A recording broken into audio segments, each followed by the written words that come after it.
Alrighty. All right. Let's see. Let's see here. What's up, LMC?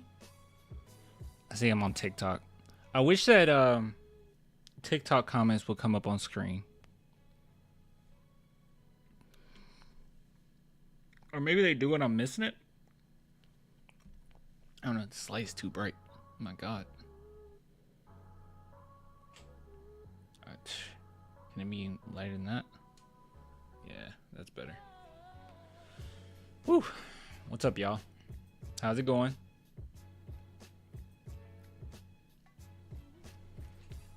How's it going? You spoke to Giannis and he's coming to San Antonio? Oh, okay. Well, cool.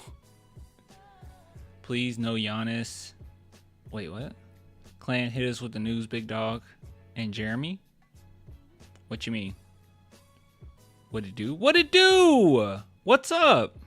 News? Yeah, we got some news. Howdy. Howdy. Giannis to the bathroom confirmed? For sure.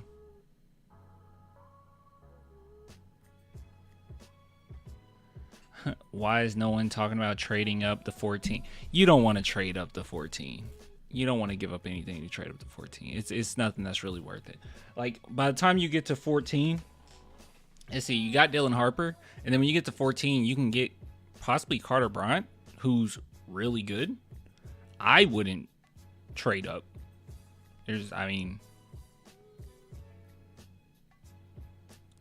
means he moves up from 14. That's what I just said. I don't think that's worth it. Because what would you have to give up? If anything, I could see the Spurs trading down. Maybe trading up our 38 if they're really keyed in on getting Reno. But I don't either. Yeah.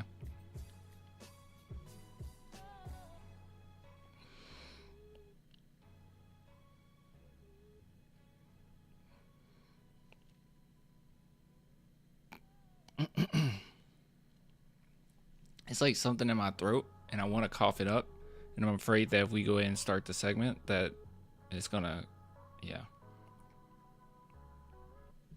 Ugh. Do Spurs really draft 3 players? I can for sure see them doing that.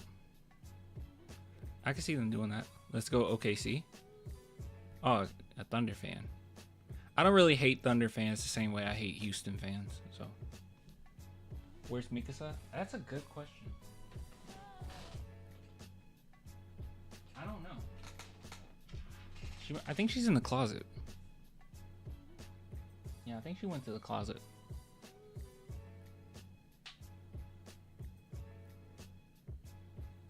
Did you see Giannis' second latest post? No. Let me see.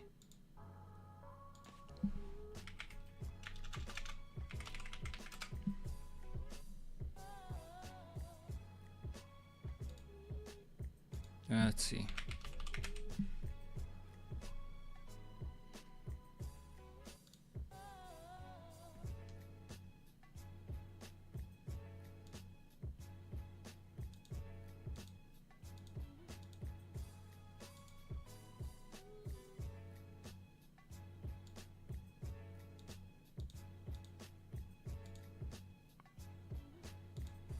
There's nothing here, man.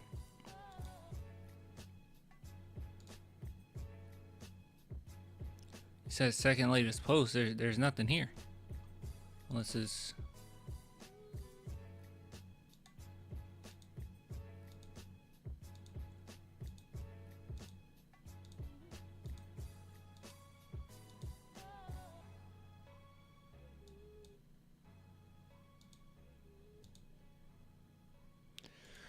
All right.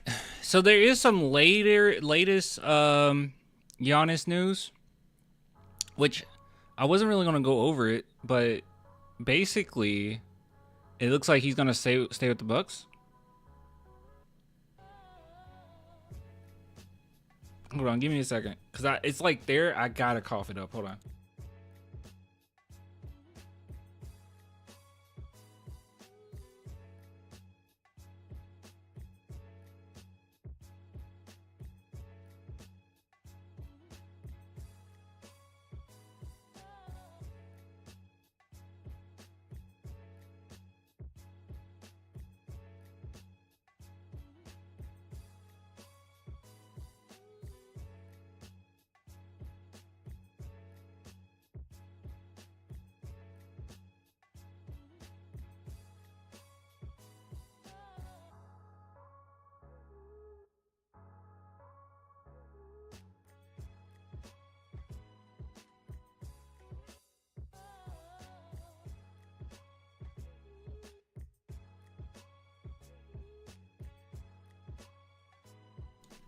Okay, I'm back.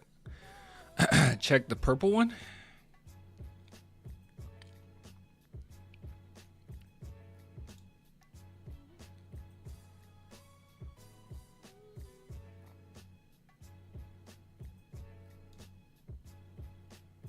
What?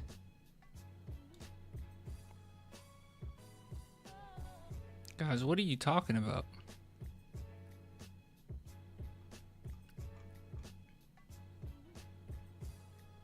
White shirt next to the purple one.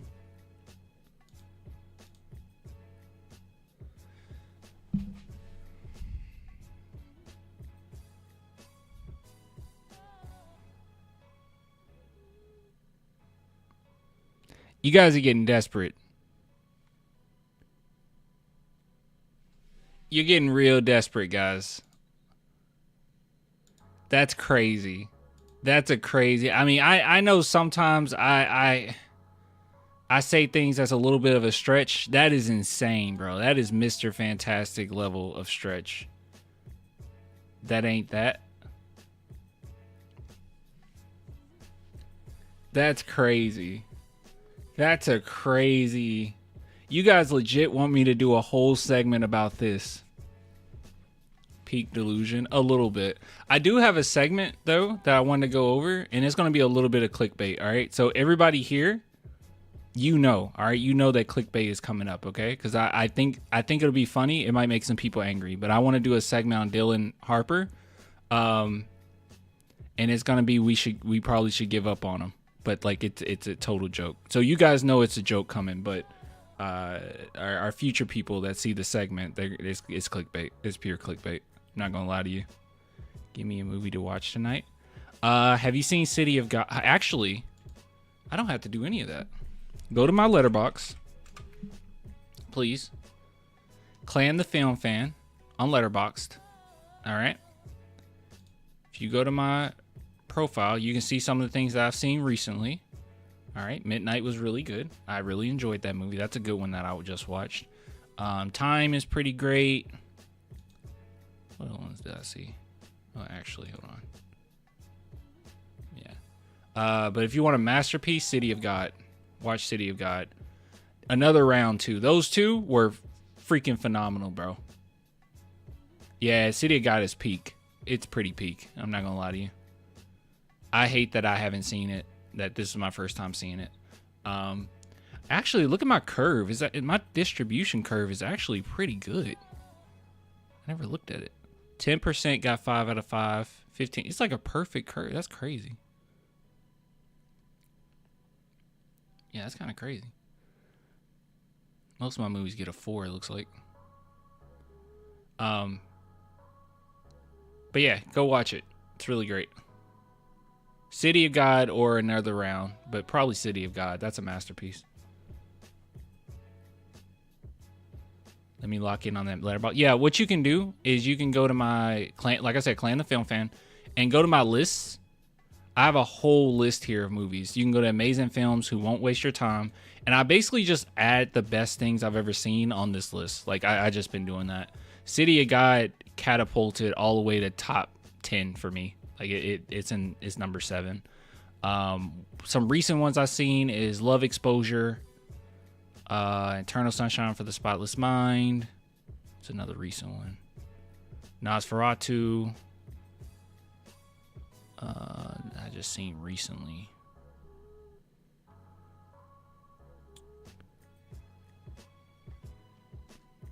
Sinners. Obviously that just came out. I went to see that. Guess it doesn't really matter, but yeah, you can just go to this list, and I have a whole list of movies that are really great. I thought Nosferatu was fire. Yeah, I don't understand where people are coming from where they like didn't like it. I didn't understand. Even when I was in the theaters, when I was leaving, I was getting a little irritated because I heard some people's reaction. I'm just like, look, if you didn't want to see something that was inspired or something that was pretty great and pretty awesome, and you weren't going to respect the filmmaking of it, then why'd you go see it? Like, they were kind of like making fun of it. I'm like, this isn't for you, bro. Like, go watch Transformers or something. I don't want to be pretentious, but Nosferatu was brilliant. I I don't understand. Old Boy, the original release. Where'd I put Old Boy? Where is Old Boy? It should be in like my top 25, right? Oh yeah, 16. Yeah, Old Boy's great. I haven't seen the 70s version. Have you seen Lords of Dogtown? No. Here's my watch list. I just started Station 11, by the way, guys. I just finished episode 2. I started Blue Giant, but I was watching it with my girlfriend, and she wasn't really like we were gonna watch it, but she was getting a little sleepy, so I'm gonna rewatch it. But I saw the beginning of it, and I was digging it. Still got to go see Thunderbolts, Final Destination. Got to go see that, and there's quite a few other things on here. But you said, what was it again? You said I should see Lords of Dogtown. Okay, hold on. Let me look it up.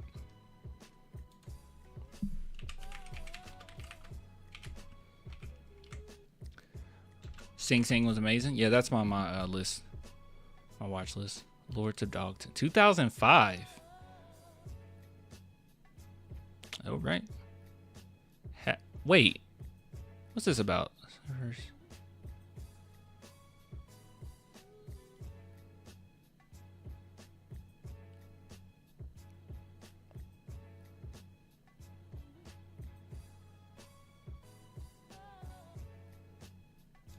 Oh, is this like a true story?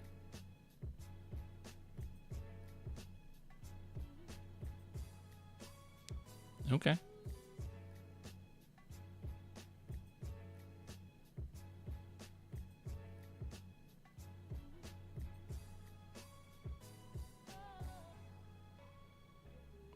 Yeah, I've seen Reservoir Dogs.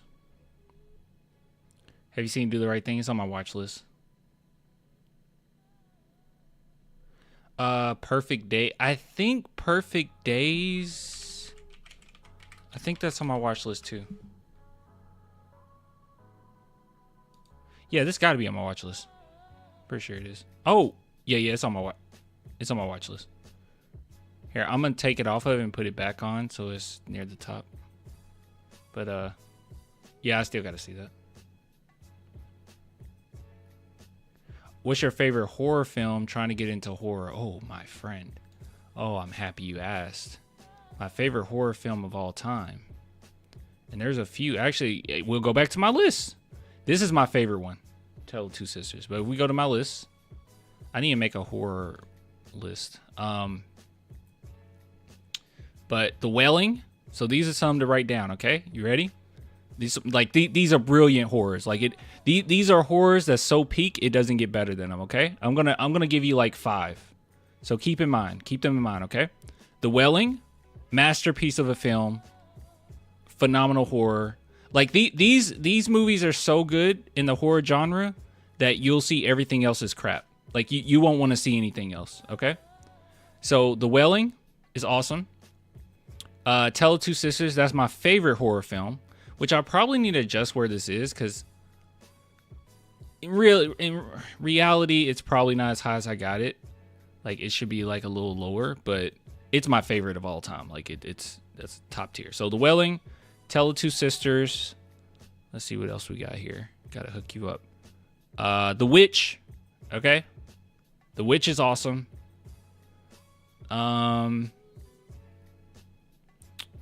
You know what? I'm gonna give you more than just 5. Hereditary.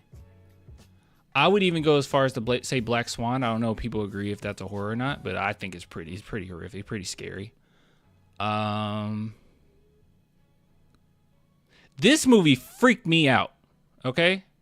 And this is one of those movies you're not gonna get it full unless you're very smart. You're not gonna get it the first time you watch it. But this movie freaked me out, bro. If you just want to feel uncomfortable, this is a movie for you, okay? I'm thinking of ending things. So I'm thinking of ending things.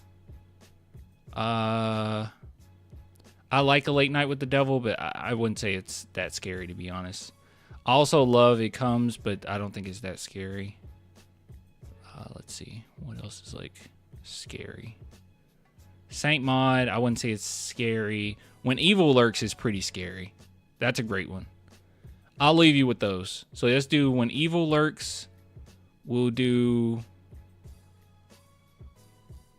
I'm Thinking of Ending Things. The Witch. Black Swan. Hereditary.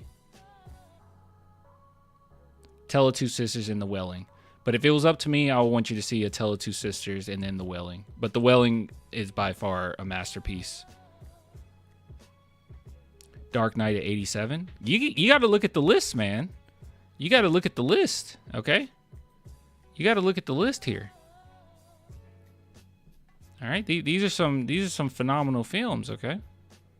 You got to look at the list, man. I love Dark Knight just like the next guy, but you know, I'll be honest in saying that's not my favorite Batman. Like, all of it's the Joker. That movie, the Joker makes that movie. Audition. Audition is very scary. Yeah, Audition is very scary. I got that. Where I got Audition? Where is Audition? I just saw it. Would I have it this low? No, I guess I do. 90. Yeah, Audition is scary. Saw American Psycho last week. Was pretty underwhelmed. I don't know why. I feel like all of that movie is in the performance. Yeah, I didn't dig. I have to rewatch it. I haven't seen it since like high school. I remember not caring about it. Brokeback Mountain better than Dark Knight? I think so. Does it matter though? Like all these movies are phenomenal. Like it's like when I got to hold on, I'll be real with you, okay? You want me to be completely transparent? Once I get past, let's see. Once you get past like around my top 20, a lot of these movies become pretty close to each other in my opinion. Yeah, a lot of these are pretty close to one another. And they just, it's just so much variety in the genres till, I don't know. If I did a superhero like list, then The Dark Knight would be probably second, maybe third.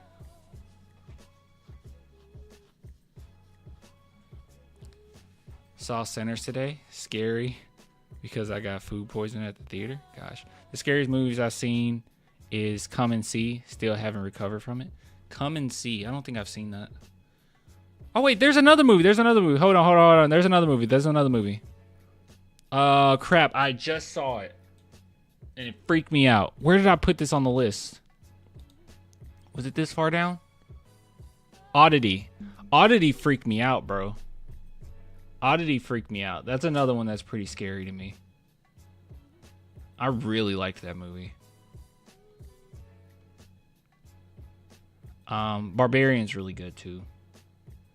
But yeah, all of these, that's the thing, bro. Like, you'll look at this list and you're like, wow, you put this at 100 and so, or whatever. But like, all of these movies are top tier. Like, I'm not putting anything on this list that isn't great. You know? Either you're going to watch these or watch some of these and say, it wasn't for me, but I was entertained. Or you're going to say, this is one of the greatest things I've ever seen. That's my opinion of it, right? Like, not everybody's going to love, I don't know, Scott Pilgrim versus the World or whatever. But at least you'll come out and say, I'm happy I saw it. It's different. Or I saw the TV glow. It might not resonate with you as it would for maybe, someone that has felt ostracized, throughout their life, or they might be trans, right? Like maybe it doesn't resonate with you as much, but you'll still watch it and be like, that was crazy. That was weird, right? Like you won't forget it. And that was kind of my point of making this list, where I just add everything in here that I thought was really great when I watched it. And whether you like it or not, you'll at least say, hey, I didn't waste my time. That's the main point. None of these I felt like my time was wasted, And some of these I'm not even like the hugest fan of, right? Like Like Molly's Game, I thought it went on a little too long, but like I recognize it's really good and didn't feel like my time was wasted. Like Wicked, I don't even really like musicals that much, but I was entertained. I felt like I thought it was really good. My time wasn't wasted. You know what I mean? The Book of Eli is pretty good. I have to rewatch it. I don't want to just throw that on this list. Yeah. And you also have seen I Saw the Devil Clan. Yeah. That's where is I Saw the Devil? It should be where near Chaser. Oh, it's right here. Yeah, it's right here. That's a great film. Willy Wonka and the Chocolate Factory. Never seen it. I felt that about La La Land. Not a musical fan, but it was pretty good. Not gonna lie. Yeah. Oh, I haven't seen La La Land, but yeah. Yeah, there's a lot of movies like that, you know? La La Land overhated. There's a lot of movies like that where, you know, it might not be for you, or you might not think it's like the greatest thing. Like Under the Silver Lake, right? I fully expect people, if you looked at my list and watched this movie, it'll be split. It'll be have to be, because yes, see, what are even the reviews on the Silver Lake? It's probably pretty low because it's a misunderstood film. It's very strange, but I never felt like my time was wasted. Yeah, look at this, like split right down the middle on Rotten Tomatoes. Right down the middle. It's just one of those where you either feel like that was too weird for me, I didn't get it, or you're like, I was happy to be on that ride, and I just happen to be one of those people that were happy to be on the ride, but I don't think that you would leave out of it mad that you watched it, you know? You never seen Willy Wonka? I've seen Willy Wonka. Looked up the trailer for I'm Thinking of Ending Things, and now YouTube wants me to call for help. What do you mean? Oh, you typed in, oh goodness. Yeah, that's not good. It's a good trailer. I mean, it should be a good trailer. It's a scary movie, bro. I remember watching it and just feeling like it's just unsettling. But there's a deeper meaning to it, right? Like there's some true allegories going on when it comes to that movie. But I just remember being uncomfortable most of it. But then again, I'm somebody that gets very uncomfortable with movies with unreliable narrators. In a good way. Like Black Swan freaked me out. Perfect Blue freaked me out. What was the other one? Saint Maud freaked me out. I need to make a list of just unreliable narrators. That's what I really need to do. Because I love that genre. That's probably my favorite genre, and it freaks me out the most.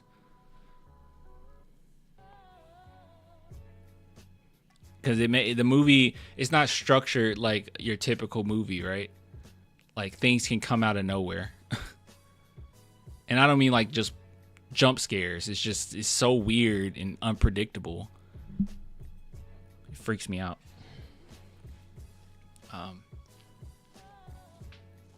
But as far as masterpieces, guys, I would say my top 20 are masterpieces. Yeah, honestly, yeah. Yeah, probably top 20 are masterpieces on here. And then everything else is just phenomenal. Mother's really good. It's not scary though, but it's really good. I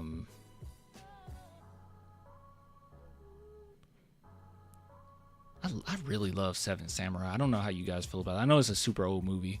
Came out in 1954. I really dig that film.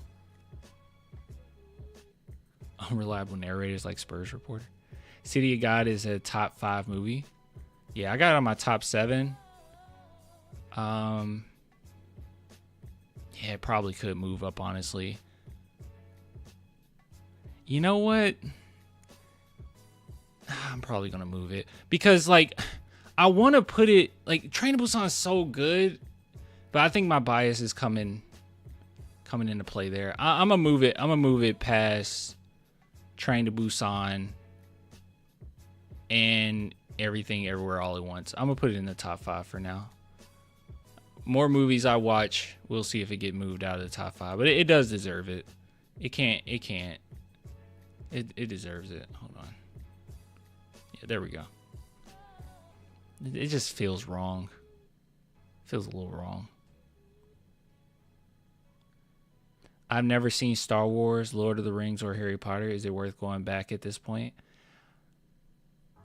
Someone said no. No, I don't. Star Wars has its moments, man. The old Star Wars movies are really great. The prequels are kind of boring until the third one. They're just boring. It's a lot of politics in it. And it's just conveyed in the most boring way imaginable. And then the new trilogy sucks. Yeah, I don't know. I would just watch it, give it a try, you know. Star Wars has some great stuff out there. I'm gonna start on Andor. I watched only 1 episode so far, so and I heard that's really great. But it has its moments. Lord of the Rings is phenomenal, although I did not watch the third one yet. I'm kind of new to Lord of the Rings, but the first 2 are phenomenal. Especially, I can't believe the year that it came out. Like, the special effects are insane. I'm not watching it and feel like, oh, this was made at this time. Like, it feels like it was made like last year. And then Harry Potter, I've seen the first 3, I think. It's okay. But people have told me it gets way darker and I just need to keep with it. But they're okay. Lord of the Rings, though, if you had to choose one of those, go Lord of the Rings. Clan, when we done talking about the Spurs, review people's letterbox. Shoot, we can do that. Yeah. All right. So yeah. Let's do it. Let's go through the Spurs stuff, and then you guys give me your letterbox stuff, and we'll look at it. You know what I really hate, though? I hate that I get on here and I talk about whatever I want, and then I see people in the comments after I upload it, and they're like, "Why don't you put a timestamp?" It's like, this is a live stream, bro. Like, there's gonna be separate videos of the segments that we talked about. Like, you can just go to those videos. This is a live stream. Yes, it gets uploaded after the live, but it's like, we're on here sometimes 2-3 hours. Like, no, I'm not going to timestamp things that I talk. Like, just go to the video will be up. It's okay. It's for people that just want to chill and talk. Put a timestamp. I'm not putting it. Look, you guys can put timestamps. Okay. I'm not going to put a timestamp on a live stream. I'm just not going to do it.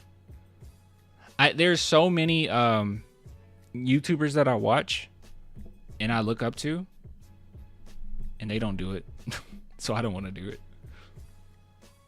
It just seems like a lot of work when you could just wait for the video to be uploaded. Like, it'll be uploaded like the same day and then the next day. Like, I don't know. I was joking, chill. No, I'm not mad at you.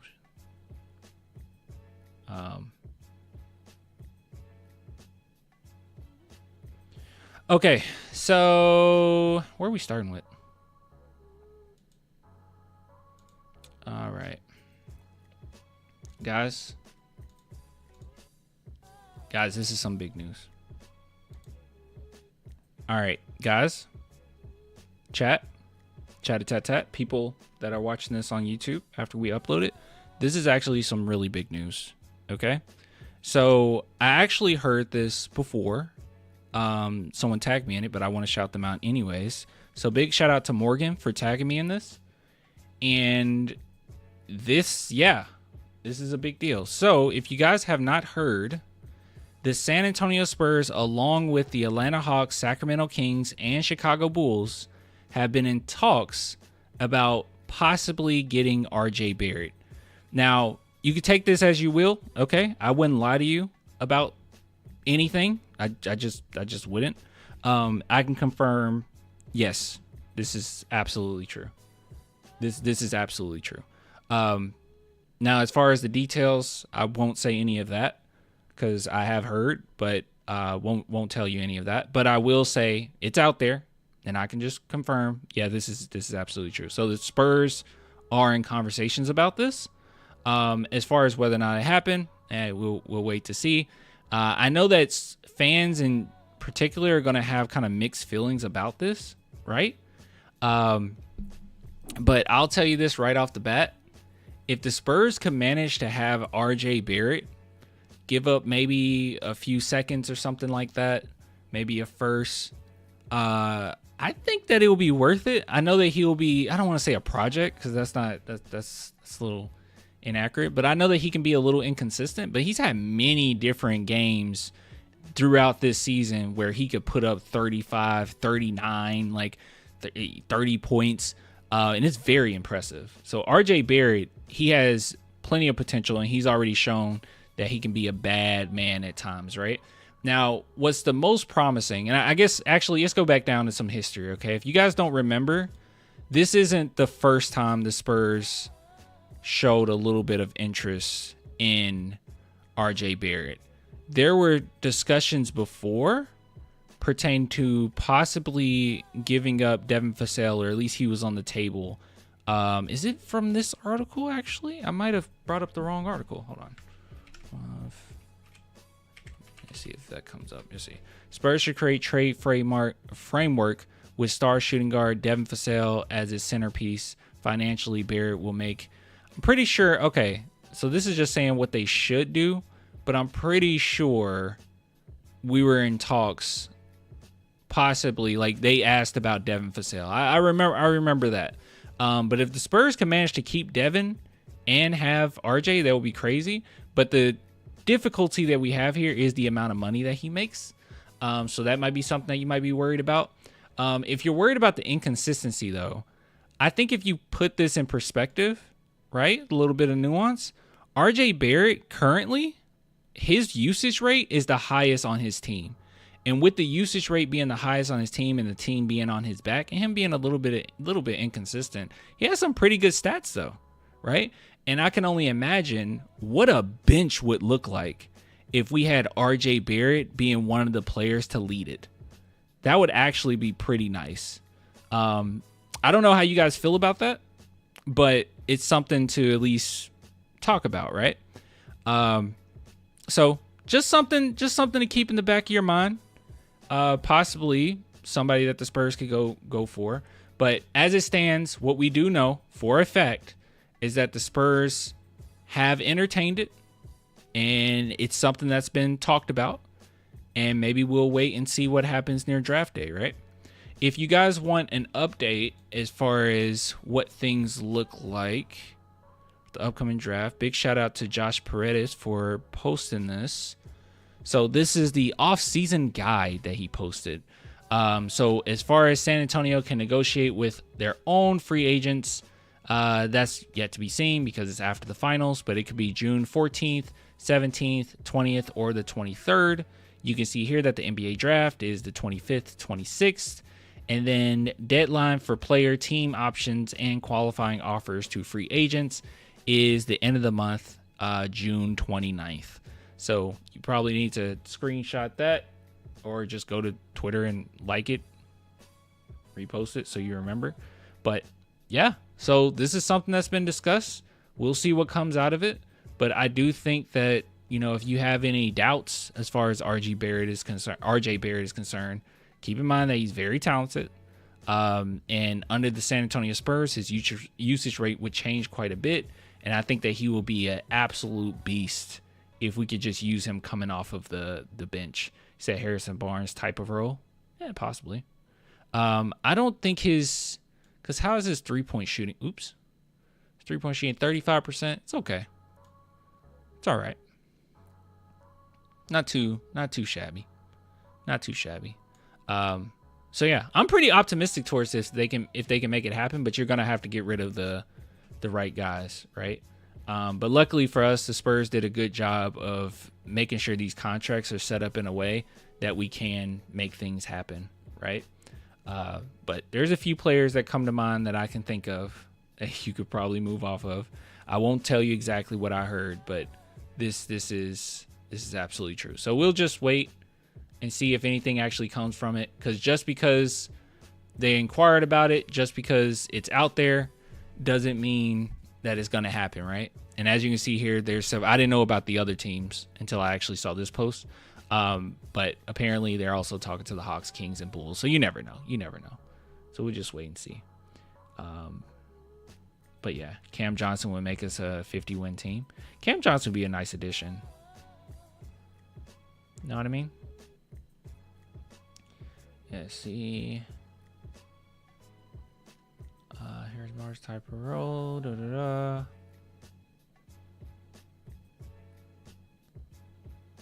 Why trade a first for a player who's worse than Fasel? Well, I guess it depends on what first you're talking about. I would not give up. I'm not somebody that will be huge on giving up first because we have so many freaking second round picks, right? And then you can give away some players too. But when you have competition like this against, well, I guess the Atlanta Hawks don't have much, huh? But you got competition like this with other teams also competing for this. I guess it just depends on how badly you want them, right? It might take a first. It might take a first. But we'll see. See what happens. But yeah. But as far as RJ Barrett is concerned, very good scorer. A little streaky at times, but he has some performances where it just stands off the page. Pretty high basketball IQ player. He will fit in just fine with the Spurs. Just have him come off the bench. All Gucci. But let me know what you think on YouTube. Trying to see if I missed anything that we want to discuss. I don't think so. Doesn't seem like anybody in the chat's really that excited. RJ could be fire.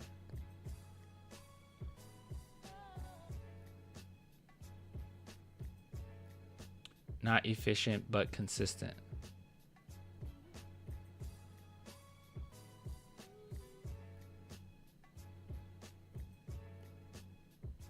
Honestly, this might be a little controversial to say. Real talk, this might be a little controversial to say.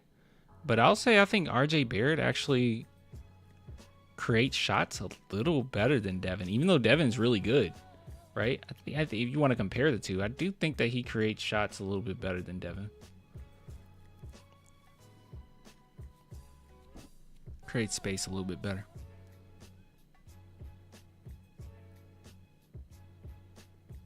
But yeah, I feel we need more role players, a lot of cooks in the kitchen. Well, that's what I'm saying. If his usage rate is this high with Toronto Raptors and you put him on the Spurs and he's like a fourth option, and then you can also keep Devin, that would be kind of insane, right? If you can put him more in a role player type role and every now and then, you know, he can just pop off, that is insane, in my opinion. And also, I guess let me say this, okay? Actually, I probably should have said this earlier. I think that this actually gives us a good idea what's going on with the Spurs, right? Like, we already know that Giannis is probably off the table, right? The Spurs don't want to give up everything just for Giannis. There's talks that the Bucks might hold on to him. And it seems like what the Spurs are looking for are players around this age range that could play with Wemby, right? So, you know, mid-20s, you know, obviously De'Aaron Fox is 27. So guys that are kind of like mid-20-ish, he's probably their main veteran, and that's probably what they want to run with. And other guys that can just kind of fill into their spots and just be in a complementary role to Wemby. So, doesn't really... I wouldn't worry too much. Keep in mind... All right, guys, we have the privilege of something, okay? We have the privilege of two things. Number one, you got the second overall pick, okay? And Dylan Harper is very good. Very good, okay? So I have no doubts in my mind that we're going to be totally fine, all right? So that's number one. And number two, you have Wembanyama. Should end up being one of the greatest players of all time. And if we're lucky, the greatest player of all time. It could really come down to that. So when you're looking at our team in the future, I wouldn't worry too much and like start to micro analyze every little thing about players. RJ Barrett is very talented. Can he be a little streaky? Sure. But he doesn't have to be in a role that he is right now with Toronto, where you're just using him every single play, right? He doesn't have to be that. So if the Spurs were to manage to grab him, I guarantee you his role is not going to be that of Wemby's sidekick. It's probably not going to be the case. He's going to be someone coming off the bench, and that just gives you so much depth. That's so important in today's NBA. And when people talk about timeline, well, he should definitely fit in your timeline. I think he's younger than Keldon, and he's actually, how old is Devin? Is he younger than Devin too? Hold on. RJ Barrett birthday. He's born June 14th, 2000. And we'll do Devin.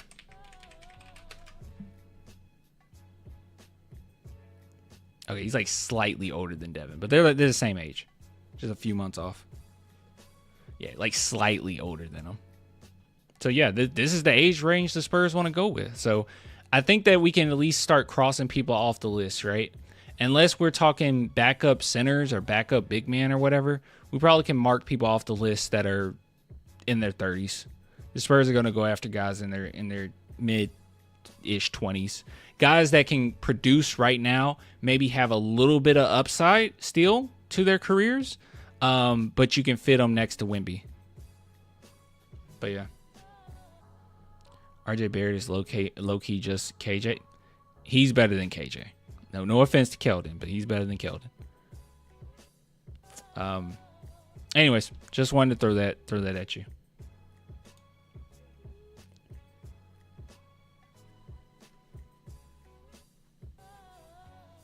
Do you want playing our 6-man, running our second unit? Honestly, I mean, I don't know about running our second unit. Someone's going to be relegated to the bench. It's either going to be Devin or Castle. I feel like one of those two would be our bench leader, so to speak. But I don't know. I think RJ's really good. He has a lot of talent. He's very talented.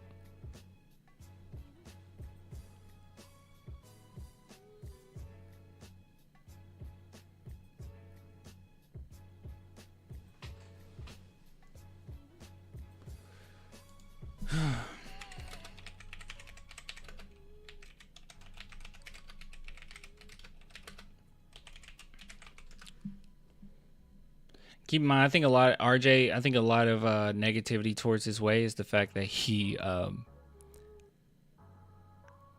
played on a team for like 3 seasons that were pretty awful.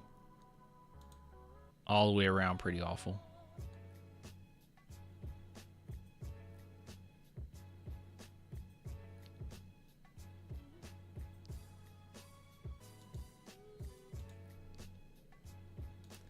Okay. Had something else. All right, guys. All right, chat. We have an interview to wait. A month ago? Okay. We have an interview from a month ago. Hopefully, this is the interview I'm thinking about, because there's been some quotes that popped up that people have told me about where Jeremy said that he's ready to prove himself. I'm assuming it's from this interview, right? So we're going to watch it. I'm very curious to see what comes out of this. So, yeah. Actually, let me do a call of action. If you guys enjoy the videos, please give this video a like, right? It would mean the world to me. It actually helps a lot. It helps the channel a lot. So yeah, do that for me. All right, do that for your boy. And subscribe, I guess. There's a lot of people that watch these videos and aren't actually subscribed. So check and make sure you're subscribed. But I don't think it was this one, but this was good. Oh crap! Am I watching the wrong one then? Okay. If it's good. Should I speed it up a little bit? Because this is a long video. I speed up just a little bit. You guys can't hear anything. Ask you questions you've never been asked before. If you could transition your home to any national monument worldwide with guaranteed transportation to the game, where are you living? Probably Paris, the Louvre. Oh, in the Louvre. Yeah. Have you been? I've never been, but I've been like around that whole area. I've never been inside. So you've explored San Antonio? A little. Wait a minute, I turned this. Hold on, let me turn this up and turn this down. A bit, yeah. So can you tell me what exactly am I supposed to remember about the Alamo?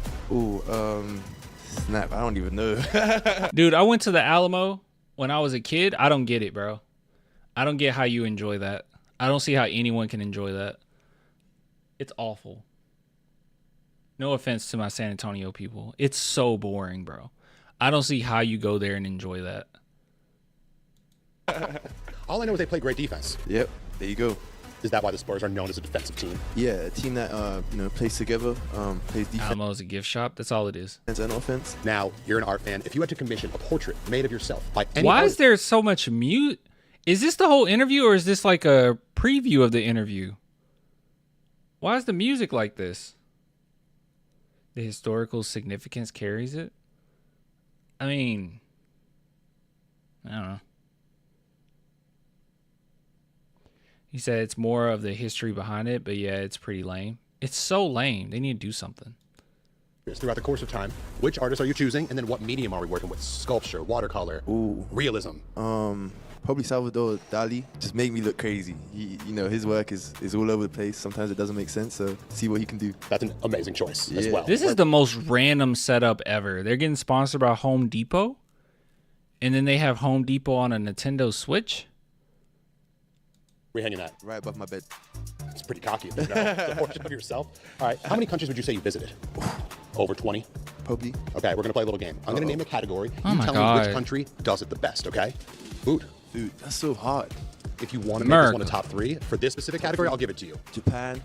I gotta put Mexico in there. Mexican food. Spanish food too. Spanish food. Spanish food's good. Not a lot, but what they do is really good. What Nightlife. about America? Spain again. England, London, and America. Okay, I Yeah. do like the Spanish schedule. Yeah. Starting late, ending really early, technically. Culture. Culture. Yeah. Ooh, I'm going with America. Brazil.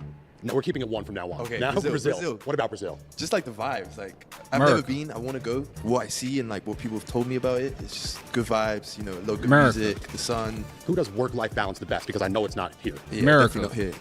I want to say Spain. Like you said, laid back. America. Start the day a little later. Good guy. Siesta. Like, What is it? Like, no offense to these, 2 minutes in, we have 2 minutes of icebreakers.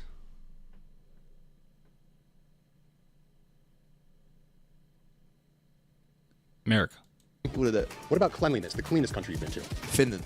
Finland. Yeah, Interesting choice. very clean. And they had the best tap water I've ever tried. You've been to New York City? I don't know if they have good tap water. I know they have amazing tap water. They do? Finland, though, I do believe that sounds about right. Yeah. What country has the best athletes? Oh I my think you have to God. go with America. I think that's about right. I would say so. What about the most beautiful people? That's a good question. America. I like India? Okay, India. I'll take India. Spain. You can't argue with that. We got to get you to Spain the Spain. all season. What about Japan. the tallest people that you've seen? Coolest. Probably America. What about the best museums, education, tourism, things to do when you're in this country? England. And I don't know if you take this, public transportation. Definitely not America. Definitely not Texas. It's definitely not America, yeah. I heard Japan's really great. I'm going to be visiting Japan pretty soon. It's got really good public transport. In July, I'm going to be visiting Japan. Underground. Yeah. But it closes at night. New York City, Yeah. 24/7. 24/7? In New York. I don't know if I trust that though. No, you I shouldn't. wouldn't be You're right. going there. If it guaranteed Chris Paul had to match your exact same hairstyle, could you score 100 points in a high school basketball game? Could you do it? I would have to.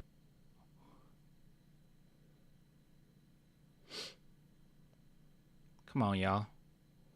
What? This is boring. The theme song from the movie Team America comes up. America.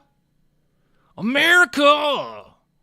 It's not good. I would have to. F you. I would have to make it. What animal would you want to be reincarnated as? Killer whale. Oh, a killer whale. You want to be top of the food chain? I do. So this is something you thought about. Yeah, actually, it's funny. I was talking to someone recently about it. About reincarnation or the orca? Like, what animal would I be if I Really? if I could pick? What's one skill set outside of basketball, athletics, that you're convinced you're one of the best in the world at? At the world, be me. That's a great cop-out answer. You can't really argue with that. You are you. Do you believe in the following things? Zodiac signs. 50-50? 50-50. Have you ever looked up your own traits? I have. And did it not apply? A little bit. What about aliens? I do Oh believe in my- aliens. The one on your team? Oh my God.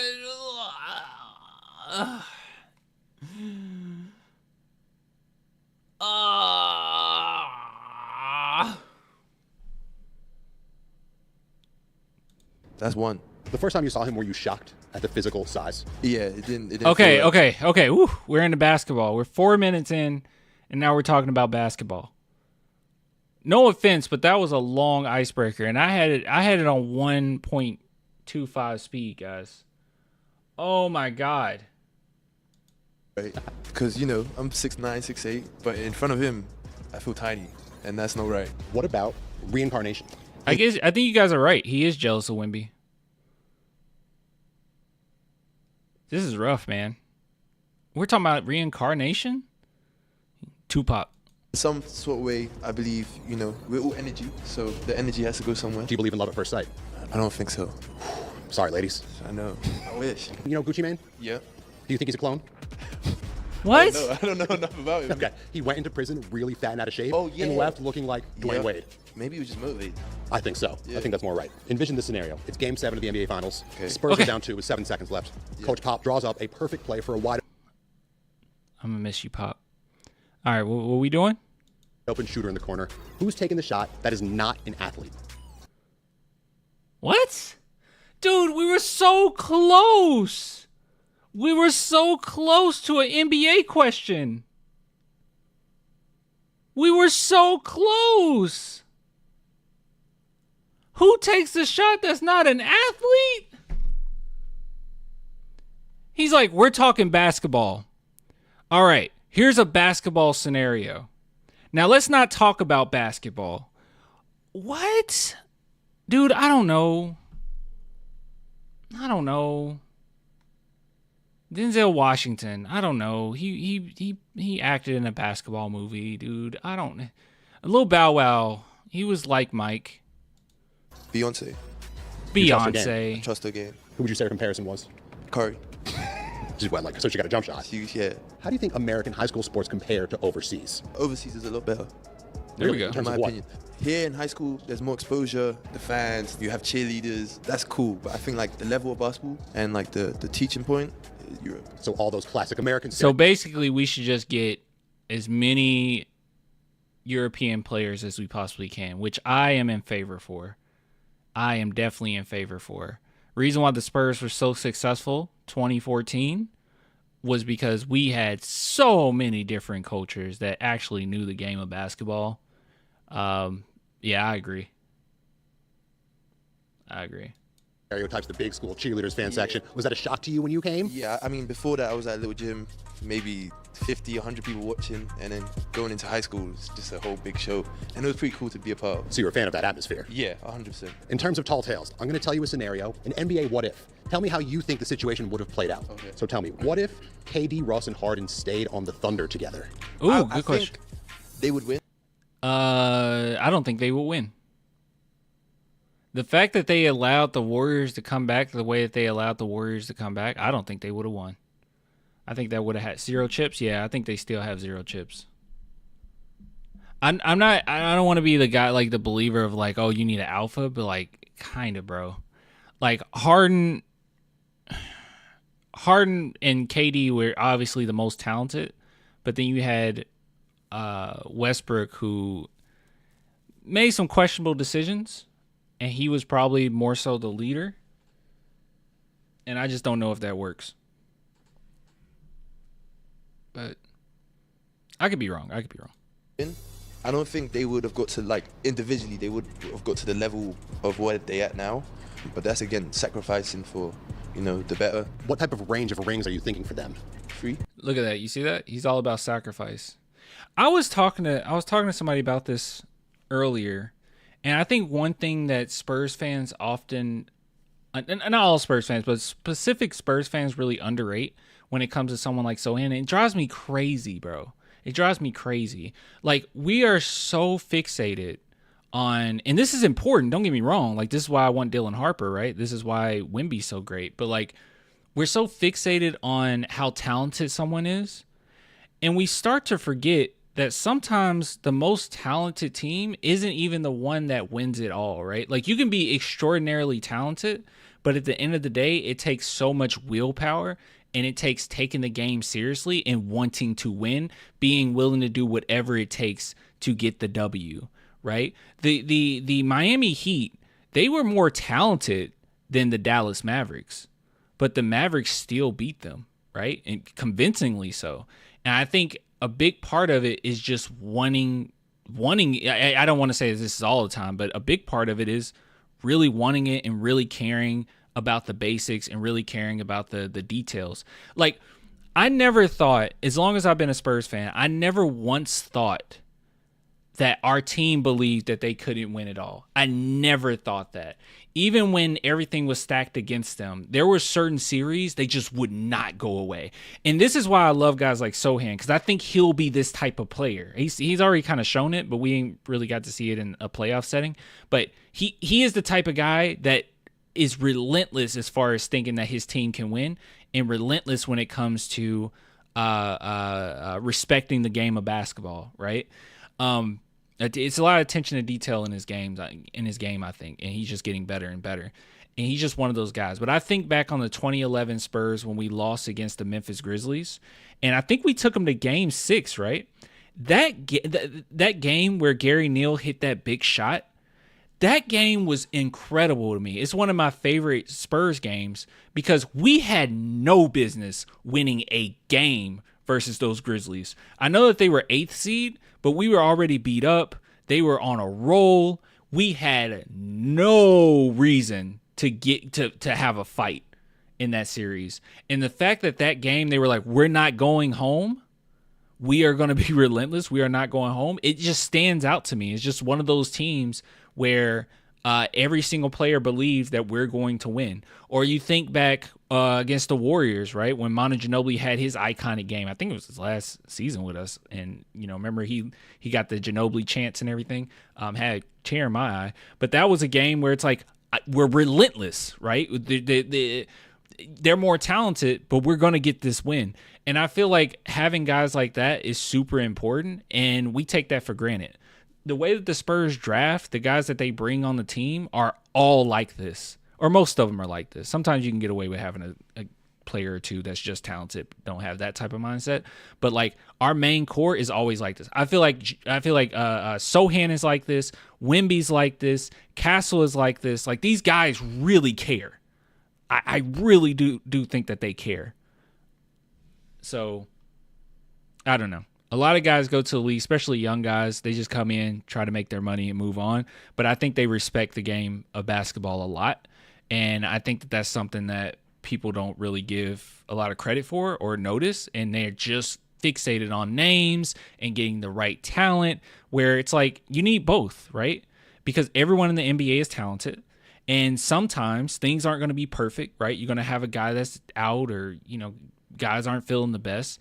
But that mentality, what they have up here, what they have in here is super important. You know what I mean?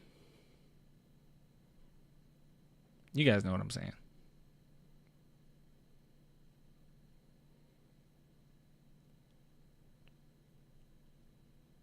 Why are we talking about MJ? Someone mentioned MJ? Chemistry in depth is really important. Super team era is in the past. Yeah, it's definitely in the past. You said, they're professional. I don't know if you're talking to me. They're professional athletes. That's how they should be. I know we can say that they should be. I agree with you, but it's just not the reality, right? A lot of these guys that come into, you got to keep in mind their circumstances on why they're like this. A lot of guys that come up in the NBA or make it to the NBA, they've been told that they're great since they were kids, right? Like they've been NBA prodigies in their town since they were children. Like in middle school through high school, people are putting their eyes on them, like, you're going to make it to the NBA. You're going to make it to the NBA. So a lot of times they're already a little bit full of themselves, and they get to the NBA and they don't really have a great grasp of what it takes to be great. They're just there kind of to make their money, have a good time. Work on the game, but it's really just a means to just do what they were always meant to do. But you take someone like Sohan, where he was probably told a long time, hey, you're going to be in the NBA. You have a legitimate shot to make it to the NBA. But he genuinely cares. He's been like this. I watched him in college with Baylor. He was like this. Like, whatever it takes to win, he didn't care about his stats. And even as great as Wemby is, he's the same way. And you don't get too many guys like that. And I think we underestimate that. That's going to be a big issue, I think, with Anthony Edwards. Like, we'll see. But a big driving force for him is was Kyle Anderson, right? He used to talk about like how Kyle Anderson had to motivate him and other guys on his team has to motivate him. And I don't really think we ever had that problem with our big three, and nor do I think we have that problem with the motivation that guys like Sohan, Wemby, Castle has, right? Clan, is AAU hurting American players? Maybe a little bit. I don't think they get taught the basic fundamentals like a lot of other guys. I know that, well, it's basically a Sohan video, but Sohan is very disciplined defensively, and I think that's another thing he doesn't get credit for, because stats-wise, you'll see like, oh, he averaged 0.8 steals, 0.8 blocks or something like that, and then you're like, well, he's not that great defensively. But if you pay attention, all the fundamentals are there. He makes it as difficult as humanly possible on you to score those baskets. Guys, I had oh man, I wonder if I can find it real quick. I hate just bringing things up right off the fly, because I don't know if I can find it quickly, but I'm gonna see if I can find it. And this is the type of stuff that drives me crazy. I remember someone posting something trying to call out Sohan. It was about Sohan's video, or not video, his he said something like shoot, let's see. He says something about, actually, hold on, I might have bookmarked it.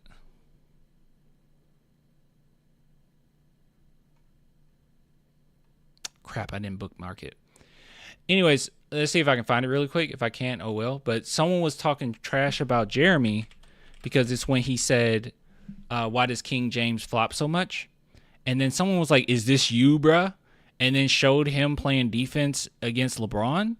And it was perfect fundamental defense. Like it was like, you're trying to call him out, but this is good defense. What are we even talking about? Let me see. Let's see, King James. See if we can find that tweet from Sohan. Let's see if we can find. So it's 2023.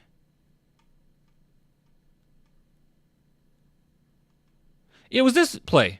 Yeah, like look at this. Was this last night? And look at this. Oh, I mean, look at this. Look at this defense. What exactly is wrong with this defense? And this is Sohan, right? Look at this fundamental defense. He's in front of him the whole time. He can keep up with him, even if someone gets behind, which, you know, he doesn't have a hard time with small forwards. But if someone gets past him and he gets a little behind, he can recover because he's quick enough. He's in your face the whole time. He goes straight up. They call a foul. They shouldn't have. But, like, yeah, people calling that out? Like, what was that? What was this? You know what I mean? This is his defense all the time. And sometimes guys do get to score because, you know, great offense is just better than great defense. But, like, it's beautiful basketball, bro. And he does it night in and night out on a multitude of different assignments. So he's a very smart defender that I think he doesn't get credit for. All right, let's I'm sorry, that was a long tangent. Clan, pull up the clip of Sohan's improved shot. Oh crap. Did I if I didn't repost it, then I don't know how quickly I'll be able to get to it. Let me type in Jeremy Sohan jump shot, because I don't remember where that is. Let's see if, okay, I don't have it. See if there's a media on here of it. Okay, nothing here. Where the heck did we find that? Yeah, we did a video on it. Let me see if it's on my page. I'm not quite sure if it is, to be honest. If it's not, it's not. You know, we have to just move on.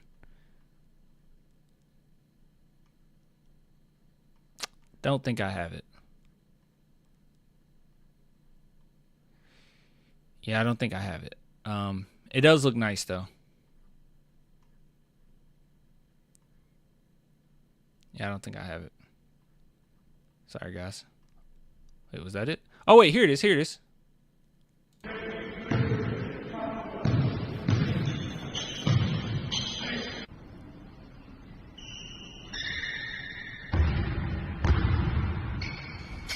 So much better.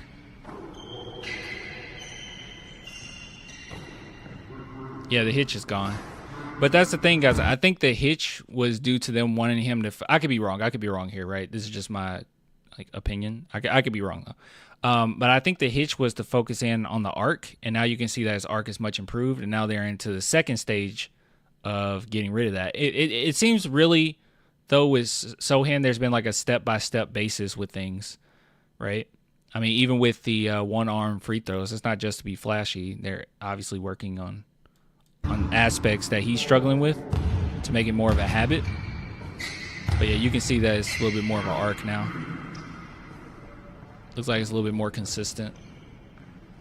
So it's steps. It's steps with Sohan. That's why I hate when people are just so freaking pessimistic all the time. But it kind of goes back to what I said, right? It's not just about this right here. This right here, guys, is character. This is mental. All right. It's not all about just talent. This type of stuff, how he's trusting the franchise, taking it a step at a time with that patience and wanting to be great and wanting to win and help his team. This is important. And I know you can say, oh, well, other athletes should feel like, yeah, they should, but it's just not the reality. They don't. A lot of guys don't work on it like this. And Sohan, similar to Wemby, he could literally make a career and never shoot a jump shot. I really mean that. He could make a career. His defense is so good, and it's pretty elite, right? Top of the list as far as defense goes in the NBA. On a lot of different lists, he's top of the list. He could just make a career off of that and call it a day. He could be a pick and roll. He'd always be a liability as far as outside shooting. Just be more of a pick and roll guy. Play some good defense. He can make a career out of that. Maybe he won't be like a starter, but a team could always use an enforcer. They could always use a defensive guy like him, right? He could just make a career off of that and call it a day. Same thing with Wemby, but they constantly adding to their game. That's mental, bro. They don't have to do it. You can make millions of dollars and just lean on what you already do well. Just be elite at what you do. But he wants to be great, And I think that's something that's underlooked, right? You can have the most talented team in the world, but if they don't have the right mentality, you're screwed. You're not going to win anything. And I guess that goes back to the OKC discussion too, right? I just don't know if that team wins a championship. And it's mostly mental, but the talent's there. At least 3. James Harden at some point would not be coming off the bench anymore, I would assume. He was too good. No way. Right, what about if Jordan never retired? The first time around. He would have an extra championship. He would have had at least 8. Does that mean 8 in a row, or just he would have acquired 8 eventually? I'm not saying 8 in a row, that's crazy. But anyone who would do it would be him. Do you think Luka would have been on the Lakers? I do not think so. I don't think so. What if Jeremy Sohan stuck with... What? Wait, what does that have to do with...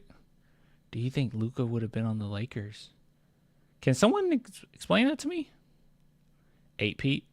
Yeah, probably. Can someone explain that to me? What does he mean? Why did he bring up Luka? Chat, can you help me with this one? I'm a little confused. Why was Luka brought up? Luka would be... You're confused too? I don't really... Would that mean Luka had been on the Lakers? What? If Jordan would have won... I don't get it.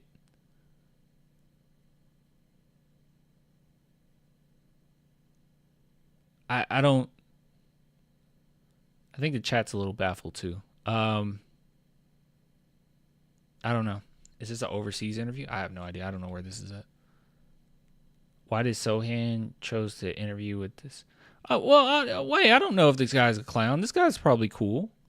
Let's not insult the man. I just think, I don't know, just these questions. I mean, they're fun questions, but it just felt like an icebreaker for 6 minutes. I don't know. The long jump. I would definitely not be here. Do you think you could have taken another avenue and been an elite athlete in a different competition or sport? I think so.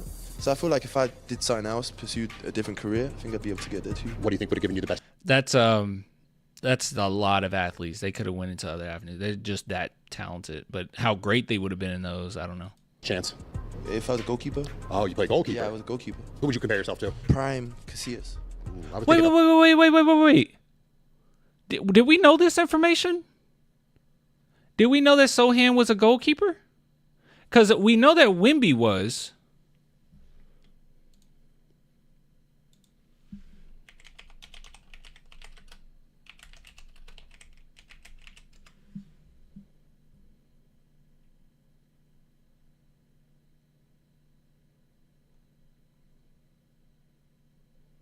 A goalkeeper is just the same as a goalie, right? I'm making sure I'm not goalie. Here it is. Before basketball, Wembanyama played soccer as a goalkeeper, adding to his athletic background. Okay. Because we knew about...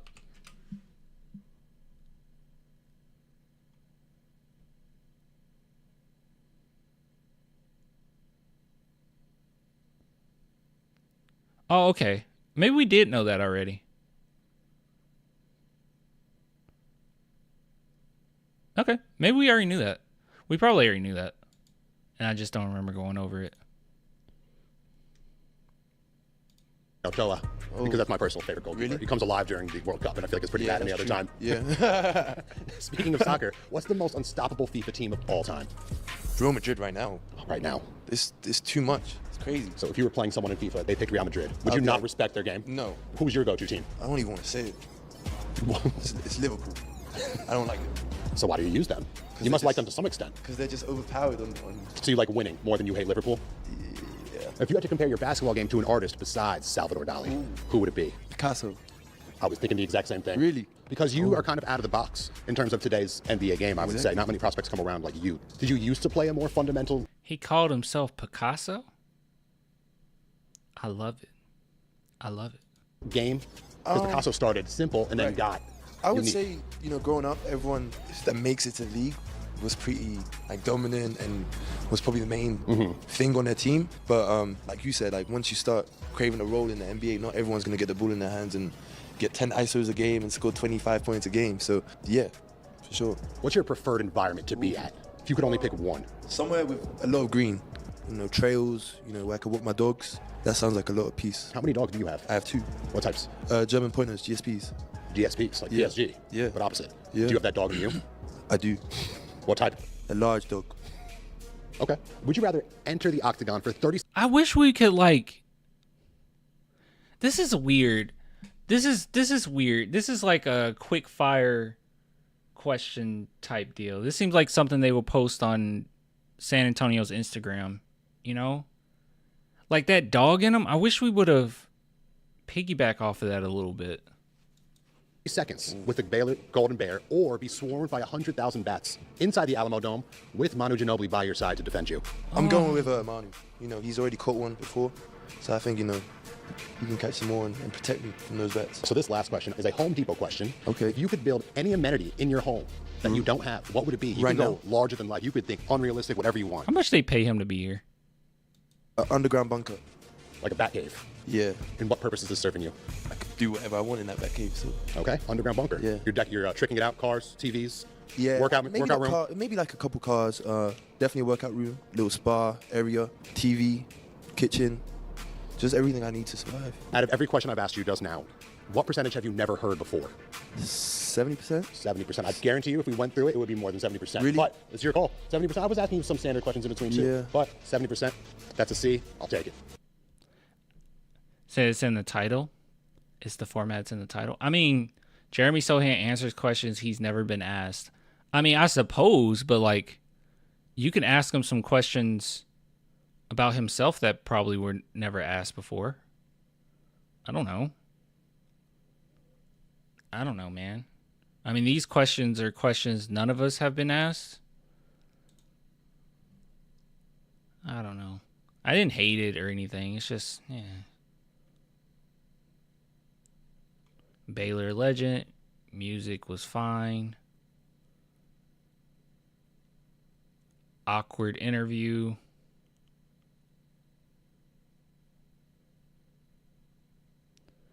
What the? Hey, yo, that's about me. Don't let Clan the Spurs fans see this. Too late. Hold on. I need an emoji. I need a crying emoji.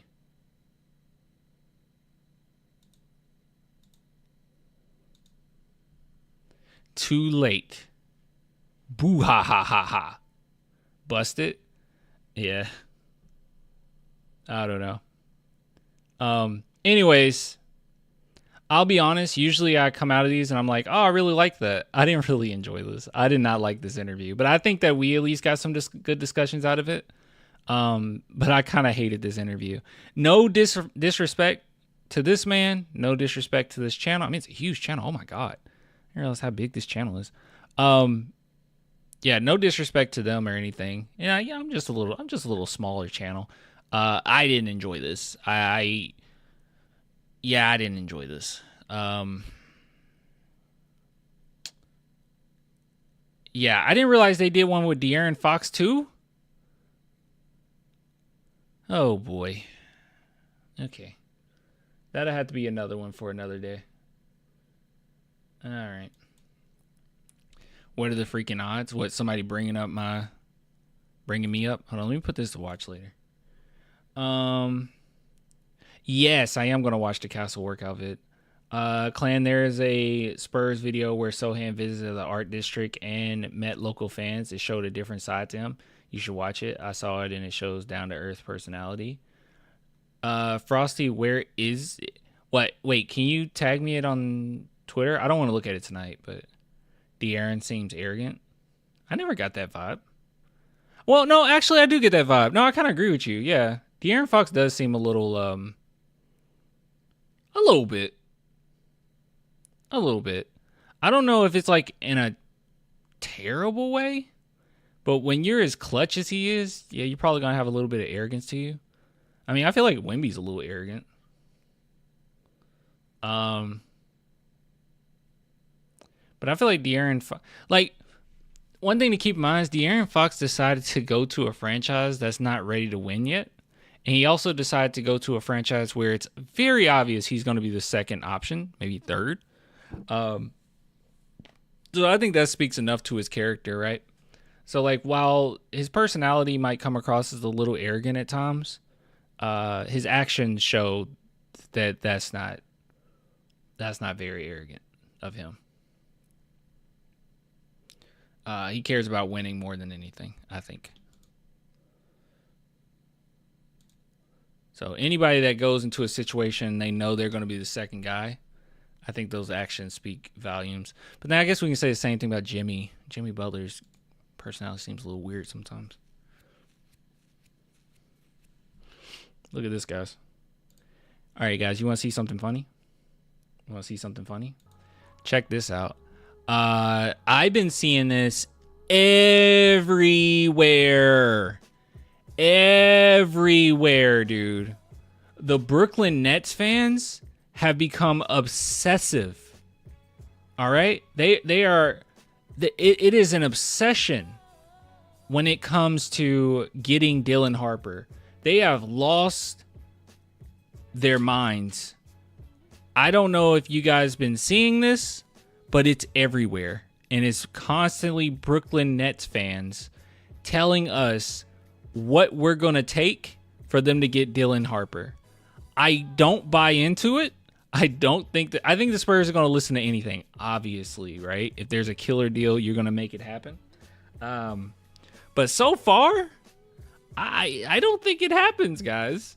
I don't think so. But Brooklyn Nets fans are on this. So you can see Nets potentially packaging picks to get Harper as their favorite point guard is something multiple organizations are keeping track of. This is actually true that there's a lot of teams asking, and Nets are top of the list, but Nets fans, there are Nets fans. Actually, yeah, there are some Nets fans, believe it or not. But these Nets fans have been losing their minds, okay?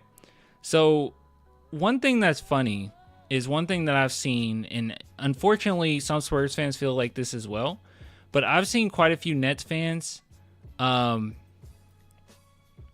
and this is true, by the way. The Nets have nothing the Spurs want. I don't believe so either. But one thing I've been seeing is people think, like, well, the Spurs got plenty of guards, right? And they're coming off a Rookie of the Year with Castle. And there's an article I came across, and it's very controversial. Hold on.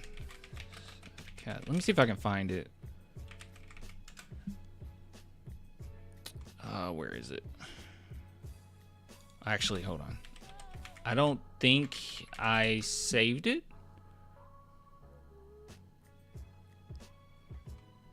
Where is it? Is it? I think it was an article that called Steph Castle overhyped.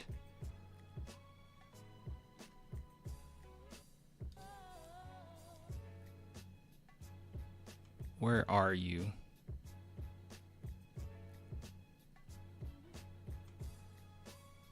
Okay, maybe I don't see it right off the bat for some reason.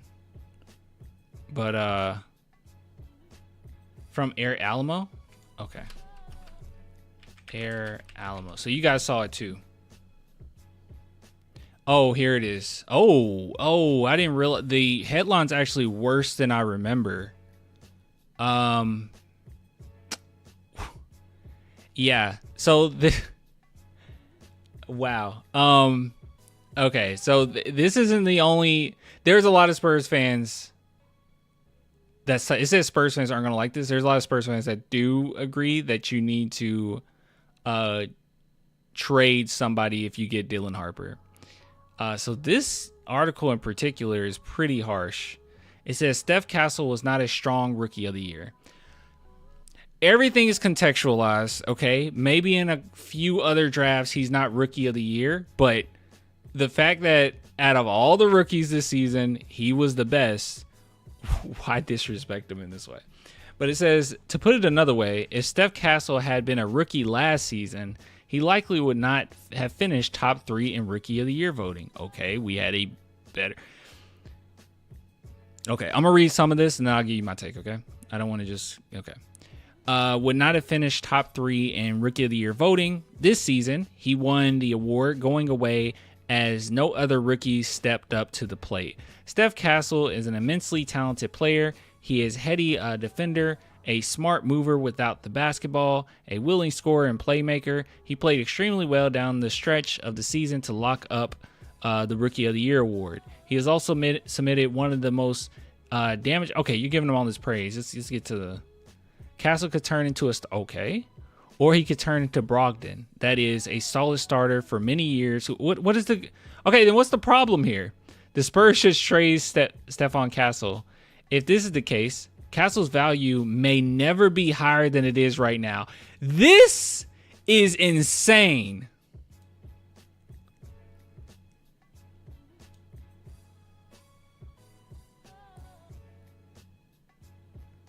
I guess I should read this. Given how utterly broken his shot has looked, it's very possible Castle is not on a star trajectory. And then goes on to say, if this is true, there's a lot of things that could be true, y'all. There's a lot of things that could be true. Now, let me just tell you why I'm connecting these two, okay? Because there actually has been quite a few fans that have thought that we should trade away Castle and just get Dylan Harper if that's the case, because you can't possibly have these two guards on the team because it's just not going to make a lot of sense. But if you look around the NBA, there's a lot of depth. The most successful teams right now, just watch the playoffs right now, have a lot of depth. Not only do they have a lot of depth, they have quite a few players that can handle the basketball, right? So like it's kind of insane to insinuate that you have to have one over the other. Another thing I don't like about that is in this article in particular, it says that Steph Castle is great with the ball not in his hands. So why are we worried about his fit with Dylan? And also, Dylan Harper was one of the best players in college. We looked at the stats on this. He was one of the best players in college without the ball in his hands. Like, his percentages were quite high. So doesn't make sense. But anyways, if that's the case, his value might be higher right now. The shine of the Rookie of the Year may be elevating how other teams around the league view him, and he could be valuable centerpiece of a trade package for another star. This is so irritating, bro. This is so irritating. I don't know what everyone's obsession is with taking players that are doing well in the Spurs and thinking first thought in your mind, we should trade them because their value is high right now. I don't understand that at all. There are certain players, right, that don't have a star trajectory, right? And like when the Spurs were tanking and, Keldon Johnson was doing fairly well in the tank. Our team was awful, but his stats looked okay. That's where his value would have been the highest. And yeah, you could have traded him at that point. That's more understandable because we all should have understood that Keldon's limits are very apparent and he's not going to be a star player in the NBA. It is fine if a player like that is overvalued, right, at that point. I don't think that's the case with Castle. I think that whatever limit that we think that he can hit, he's going to hit it. I don't think that he's ever going to be a player that's overhyped, right? I felt the same thing with DJ, right? DJ, his stats looked good, but I kept saying this when we went live that I don't think he's as good as some people believe that he was. I would have arguments with people in the chat all the time about DeJounte. I'm like, I don't think he's as good as you guys think, right? He's a all-star reserve, and yeah, his ceiling is not what you think it might be. So yes, you should trade him, but I don't think that way with Steph. I think Stephon Castle is gonna reach whatever ceiling we think that he could reach, and if he has that potential, why would you dilute the product and bring in another player to try to win now? I don't really understand it. You're not going to get of equal value. It seems like we love to just get players, build them up a little bit, and then just trade. Now it's time to trade. They're good. We can get something better. What's better? What's better? Anyways, let's move on. Roundly viewing, Okay. That would be true in a vacuum, but it's even more true given the Spurs draft situation, okay?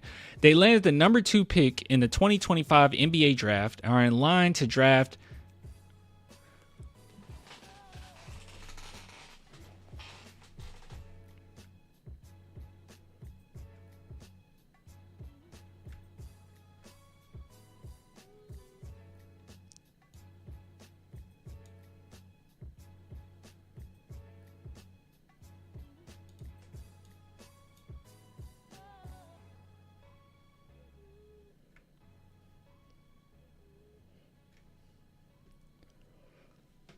People make mistakes, but there's autocorrect.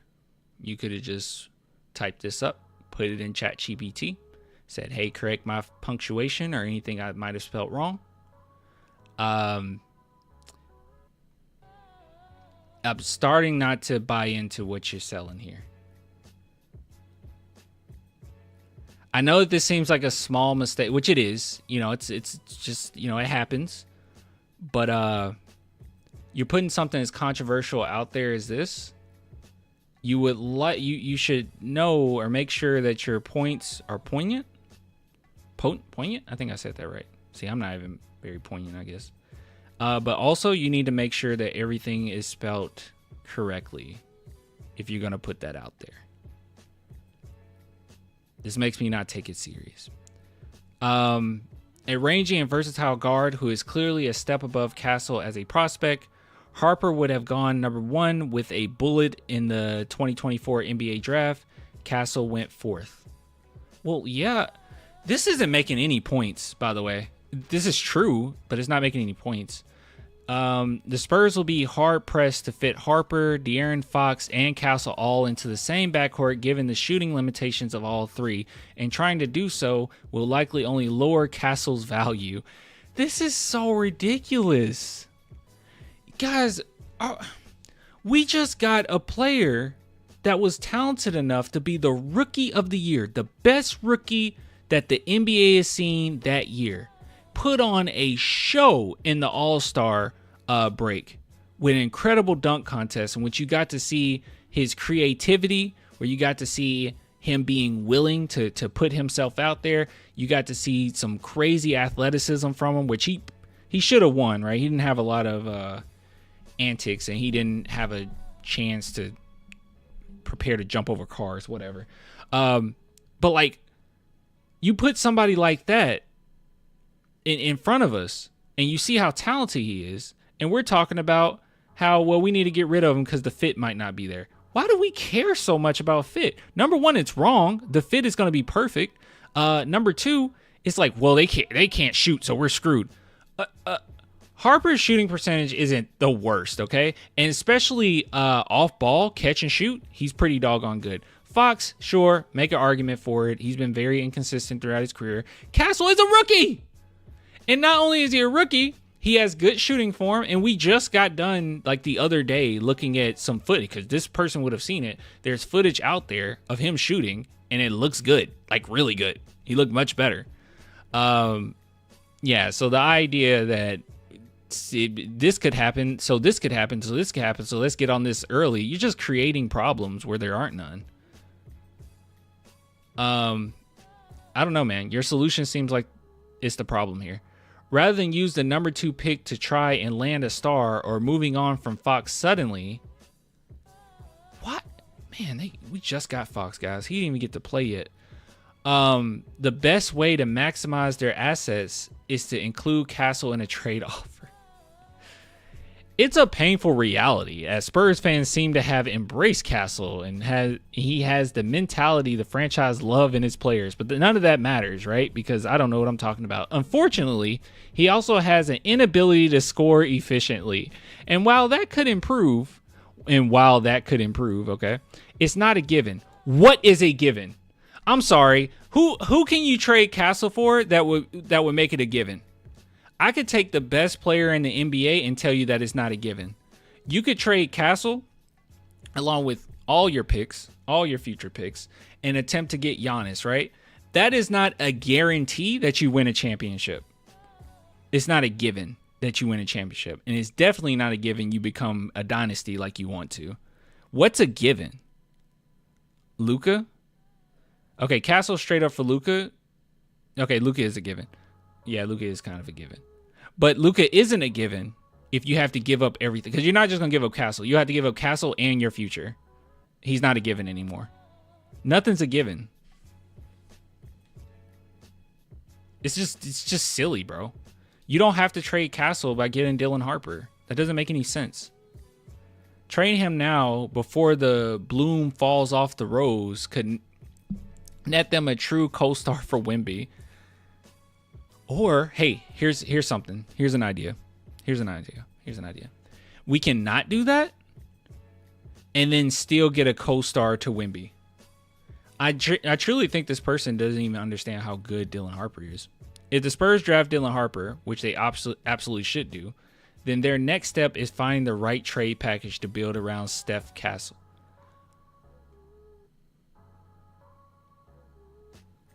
Wait, these right here is another auxiliary part of the Spurs. The Dejounte Murray trade has been final. Hold on, let me see something.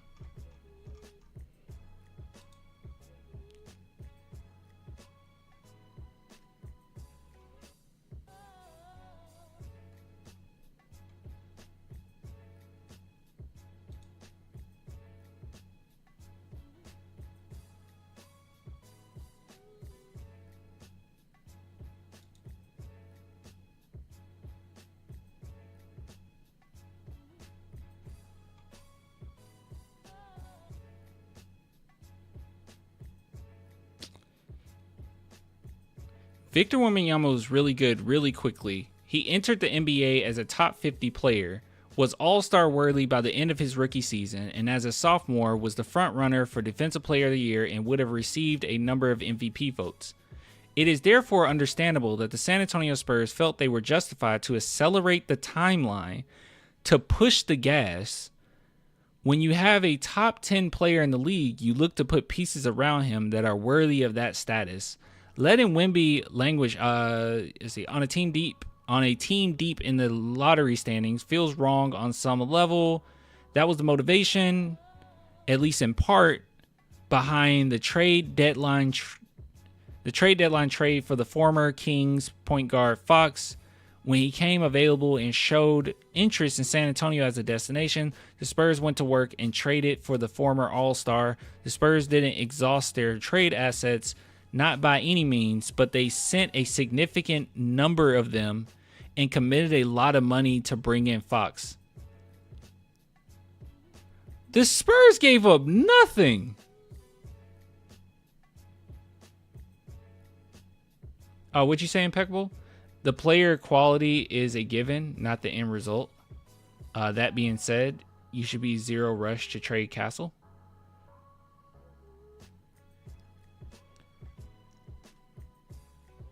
I'm trying to see if you said something else, my boy. I might have missed anything else you said. Impeccable. Shout out to Impeccable, by the way. If you guys ever want to know, like, if you ever want a good take, find Impeccable in the chat. Impeccable, his takes are impeccable. I haven't talked to you in a while, by the way. We need to talk more.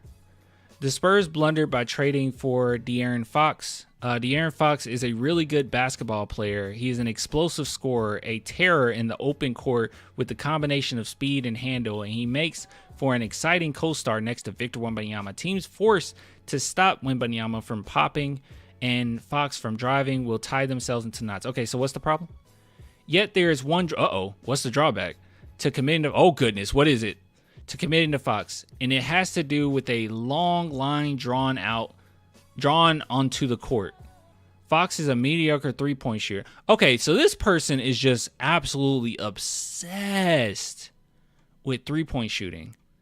The fact that he's basically saying that this was like an impatient blunder is crazy. Because I was hoping he was talking about the Kings and it was just a little bit of clickbait. He's actually saying that we were impatient when we got rid of nothing. Fox wanted to come to San Antonio. If you make the deal, you make it now.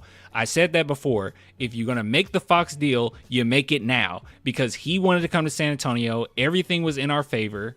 We could finesse them, which we did. What else do? Do you just not take Fox? And guess what? Fox, you talking about trading. Fox is a valuable player that you could move in the future if it came down to it, but it won't. This is a top 5 point guard in the NBA.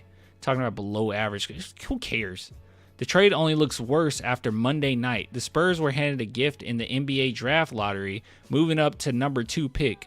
They would have the opportunity to add another blue chip prospect to their young core, slotting him alongside Wembanyama, Castle, and Devin Vassell. The problem is that the consensus number 2 prospect in this class is Rutgers guard Dylan Hart. Okay, he's been on this. Woo! A lead guard with size who can do everything except shoot. This dude sees elite scorers and he's like, I don't want them on my team. And by the way, someone told me that I use elite too often. No, I don't. I think I use it. I think I use it in a healthy way. Dylan Harper is an elite scorer. I don't know what else to tell you. He is. He's going to be a multi-all-star like that. He's that type of player. He's an elite scorer. Sohan is an elite defender. Wemby is an elite everything. Like, I don't know. I wouldn't say like Vassell is an elite scorer, right? I'm gonna just throw it out there.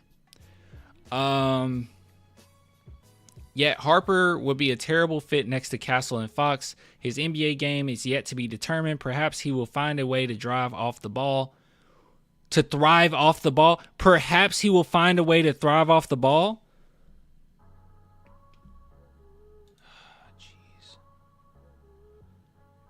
Jeez, bro. Hold on. Give me a second, guys. Twitter's taking a minute. Why is Twitter taking a minute? It's like frozen.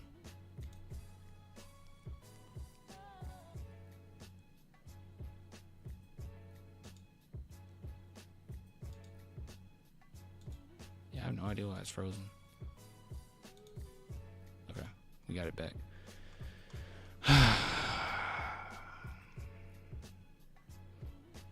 Just be patient. Give me a sec.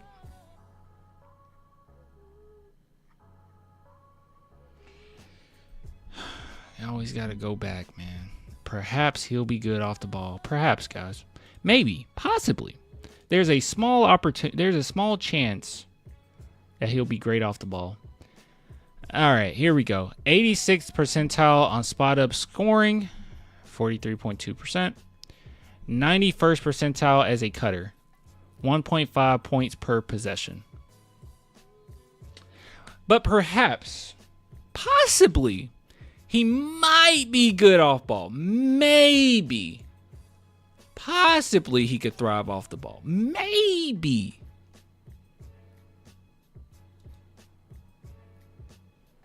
Possibly.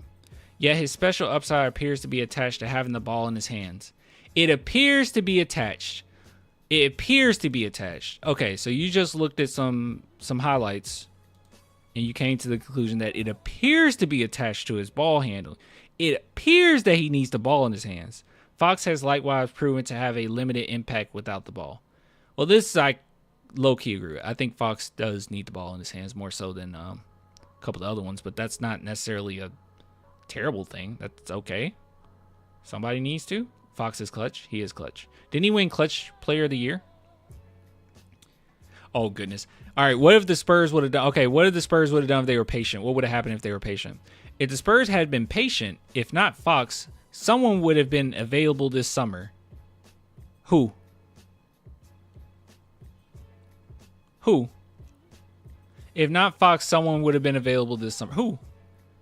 They will be in a position to draft Harper and have a versatile dog. Okay, first off, how these percentages work and just how things landed, we don't know that. You don't know if, like, you got Fox and it was an adjustment period. You lost quite a few games, with Fox as well. Kind of sloppy, trying to figure things out. Maybe you win those games without Fox. Maybe you're in a different position than you are right now, right? I don't know. We were pretty far off from moving in this draft lottery, though. But possibly, like, the idea that, like, everything just lines up perfectly is not necessarily true. Maybe it wouldn't have worked out as well. But yeah, but guys, if we would have just waited, maybe we could get a Fox. It's like, it's kind of, you guys remember that Family Guy skit? It was gosh, I can't remember exactly what it was for, but like they went to this salesman, Peter and Lois, and he had that box, and he was like, you could take the boat or you could take the mystery box. And then Peter was like, well, Lois, I think we should take the box. And she's like, no, we should take the boat. And he's like, no. I mean, the boat is a boat, but the box can be anything. The box can even be a boat. This is what this article is saying, right? It's like literally saying that. It's like, well, I know you took Fox, but you could have waited and you could have got a Fox. If you were more patient, you could have got a Fox. Ridiculous. You didn't give up anything, guys.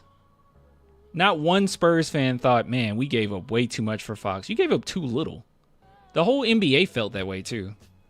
Like, there's teams that's pissed off about the Spurs not giving up anything to get a star point guard on their team. Now the Spurs are faced with a needless dilemma. It's like, now the Spurs are faced with the best problem in the world. Draft Harper and try to mash together players who will strangle the Spurs offense. What? Why are you talking like this? Or reach for a lesser prospect based purely on fit. You're not going to do that. Yeah, nah. First off, he fits perfectly well, as we demonstrated with the off-ball play that he has. He's a good defender. But number two, yeah, you're not going to do that. We're not in a position to draft based off of fit. Sorry.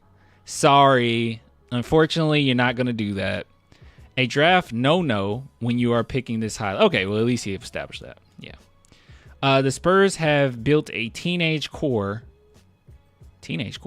ready to develop together into a juggernaut around a generational superstar. Now they are stuck making the best of what should be an amazing situation, and all because they couldn't be patient and let this team develop. This is a bad take. And all these seem fairly recent. Just a little clickbaity. It's not clickbaity, but are these the only articles he has? Wait. These two are written on the same day. The Spurs' best hope to unlock Wembanyama might mean giving up the number 2 pick. Yeah. Joined May 7th. Oh, wait. 2023. So he has to have more. Oh, he does have more. Let's see.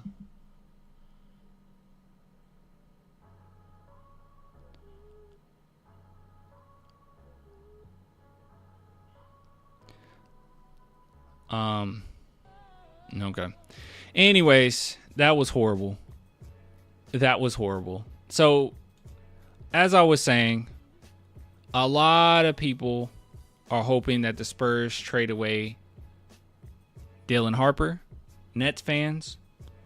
And apparently the person who wrote this article, but not going to happen. Very silly. Don't like it. Moving on. Ever since we got second pick, I've seen bad takes. You've seen nothing but bad takes because people haven't actually looked into Dylan Harper. When I knew we were getting him, I looked into him. I tell you, he's legit. And number two, the whole idea that he doesn't fit doesn't make any sense. It's not true. It's wrong. And I mean, he even proved that he was wrong in the article to say, he possibly, could be good. He could be good with the ball not in his hands. But what I've seen is he needs the ball in his hands. You just looked at highlights.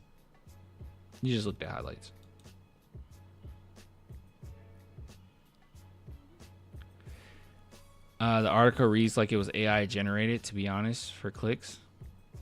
Well, I don't know, because the last one it had misspelling in it, and AI isn't going to misspell. Rutgers were trash, though. Yeah, Rutgers wasn't the best team, were they?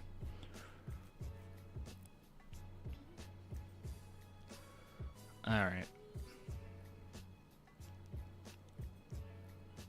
I think those are the main ones we were going to go over today. And then we'll get back on Tuesday night, I think. What was that, 3 segments? A couple of these were really long segments.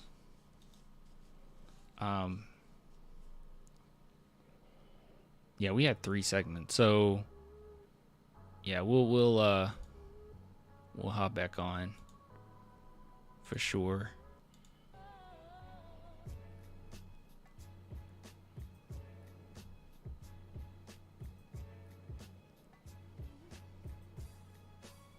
Just remember, there's always a bust in the lottery. I would say there's all. I could be wrong here. I haven't really looked at the past few. Well, you wouldn't know in the last few lotteries, but I haven't looked into past lotteries.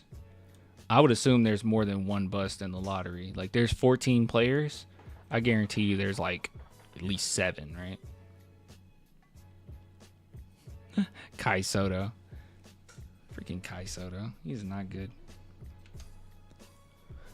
I remember when I burnt that bridge. You guys have no idea how many views I could have gotten if I hyped up Kai Soto.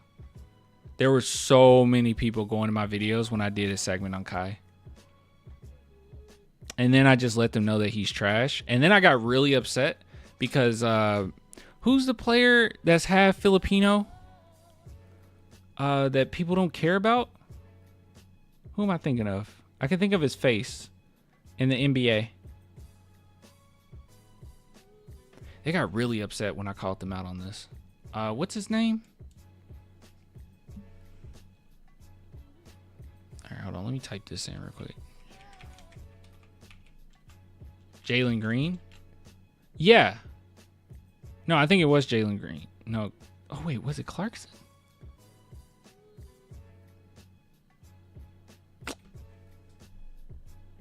Was it Clarkson? I think it was Jalen Green. Or maybe we brought up Clarkson. But it was a player that was half Filipino.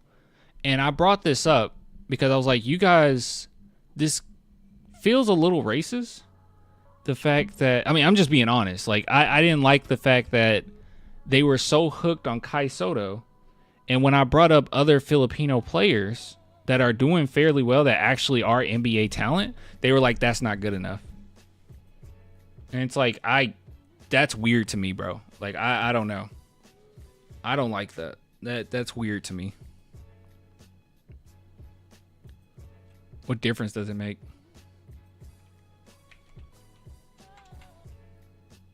It's like, oh, because his dad is, I don't know what their dads are, but I'm just assuming like maybe half black or whatever. It's like, oh no, that's not good enough. We don't claim them, even though I don't know if it was Jalen Green or if it was Clarkson. I don't remember, but it was a player that was claiming Filipino, like the Philippines, like they were representing the Philippines, and that was like that wasn't good enough. They were like, no, we need a Filipino player. Like, what?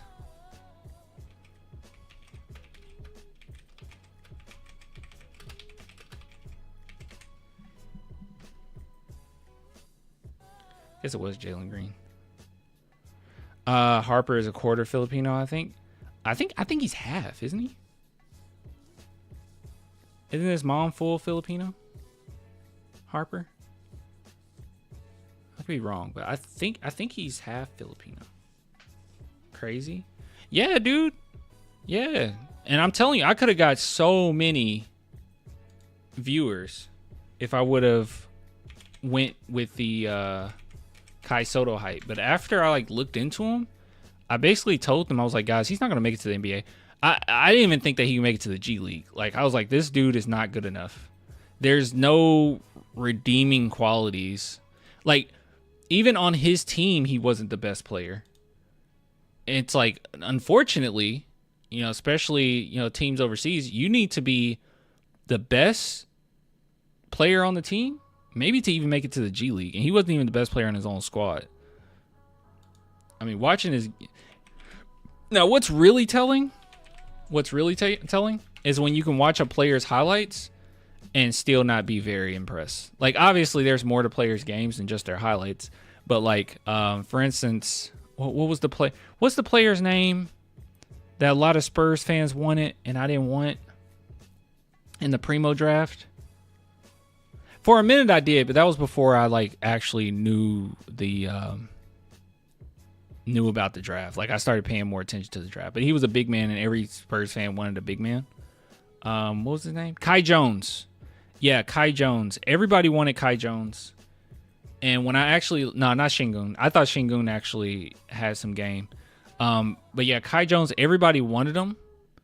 And everybody was angry that we didn't get him. But then when you look at his highlights, even his highlights in college, it's kind of flimsy, right? Like, every dunk that he got, it was like, it was a setup, right? Or his footwork wasn't the best, and he just solely leaned on his athleticism to make it happen. His highlights weren't even impressive. And that's how I was with Kai Soto, but like way worse. It's like his highlights are not good. Primo flashed a lot of potential. I know what you did there, but it is true. Primo did have a lot of potential. I don't care what anyone says. He did have a lot of potential. Yo, Clan, who you got in the finals? Like, who do I want to win?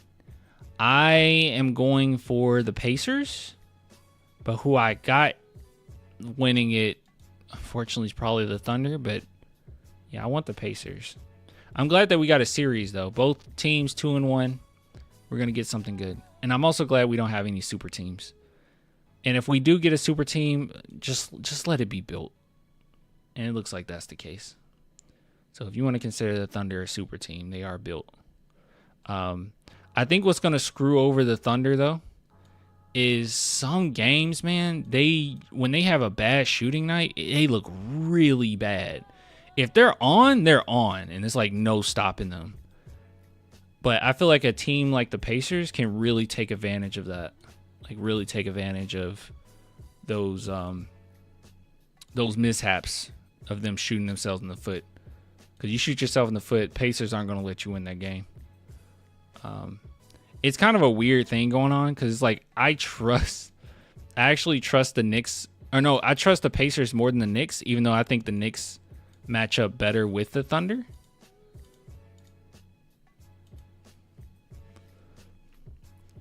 Is this a pre-recorded stream? No, I'm like live right now.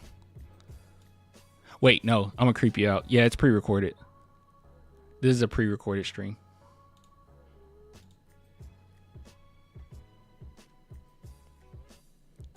Any other questions you have from the future?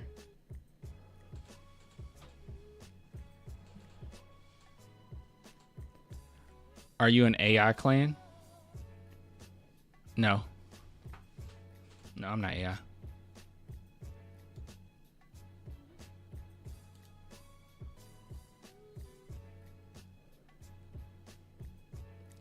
Whichever team dictates the pace, the team will win. I can see that. Knicks imposed their pace in the second half, though. Yeah, we'll see what comes out. Regardless, guys, I'm gonna say this with all my heart. Okay, we are gonna have a good finals. I do not think this is gonna be a lopsided finals by any stretch of the imagination. I think we're gonna have a really good finals, regardless of who's in there. The Knicks do make me nervous though, because you're relying on Jalen Brunson to be your main guy, which he is really good, but man, you can take advantage of him defensively. But it's not like Halliburton is like the best defender in the world either, so maybe they could take advantage of him. So I don't know. Cat went off. Cat did go off. You're gonna have to keep that up.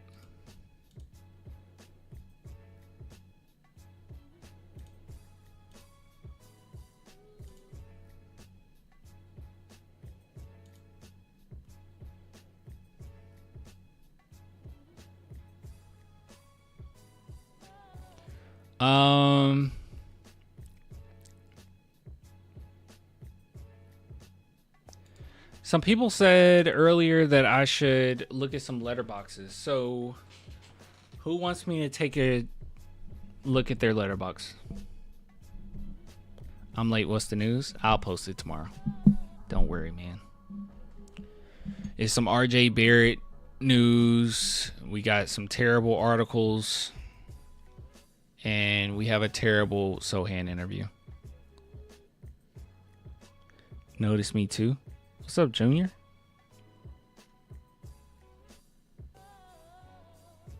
When quite a few people are in here like this, I don't catch every chat. You said, did I check out Cedric Coward? Yes. Hold on. Make sure it is who I think it is.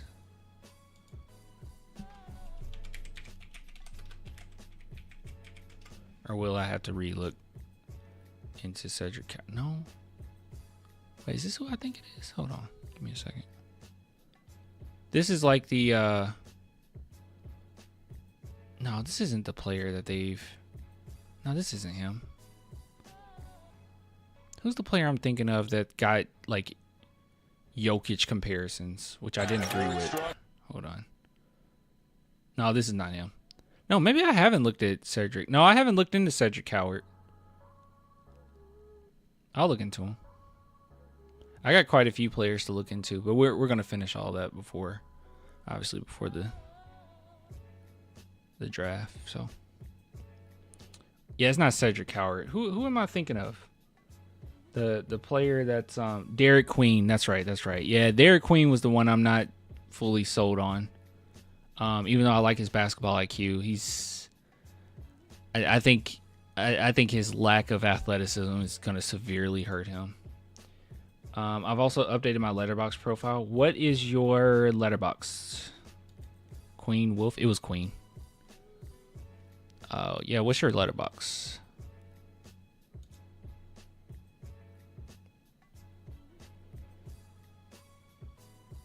What is this? Oh, the Lighthouse. Okay. I was seeing somebody reviewed it. This person I follow, they gave it a 5. I gave it a 5 too. Letterboxd is awesome. AA Ron. Okay. I'm probably following you, right? But I'll just type in AA Ron. AA Ron. By the way, guys, follow me on Letterboxd. Clan the Film Fan. All right, let's see. You say you updated it. You got some new movies on here. Let's take a look.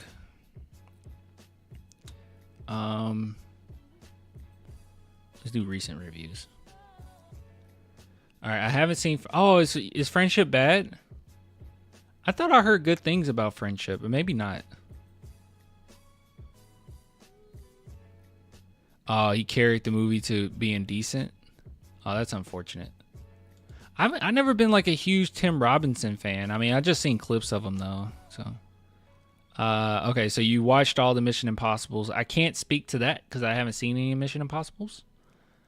Talk to me at 4. I don't think I disagree. I think I might have gave it a 4. If I gave it a 4.5, I might have gave it a 4.5 because of the depth with her mother. But let me see. What did I give it? No, I gave it a 4 too. So we're on the same page. You said did not know this was set in Australia, but Mia is a great character. This naturally set up the universe and feels like a true modern horror. Yeah, it was good. I don't think it was as great as people said, but also Talk to Me. The directors of Talk to Me. The Thunder is so corny. Yeah, they're pretty corny. The directors of Talk to Me, didn't they aren't they making another movie? Yeah. These brothers Bring Her Back. I heard this movie was bad. Yeah, I heard this movie might have been bad. It comes out, I think it comes out this upcoming weekend. I guess we'll see what happens.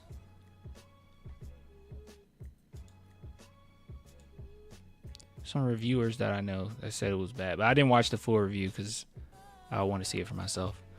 All right, Dog Day Afternoon, never seen it. Al Pacino killed it. All right, let's save this because Scarface is my favorite movie of all time. It comes next week. I heard positive things. Oh, okay. Well, I just heard from those, few. Rogue One, A Star Wars Story. Andor makes this slightly better. I am going to watch Andor. Do you recommend that I watch Andor? My friend has been trying to get me on it. I said I was going to watch it anyways, but he's been really advocating for me to watch it. And I'm thinking about spending tomorrow. I got some things I just got to clean up. Something I want to put in for Japan. And then I'm thinking about just having a full on lazy day and just watching the whole season. Yeah, season 1 is amazing. Okay.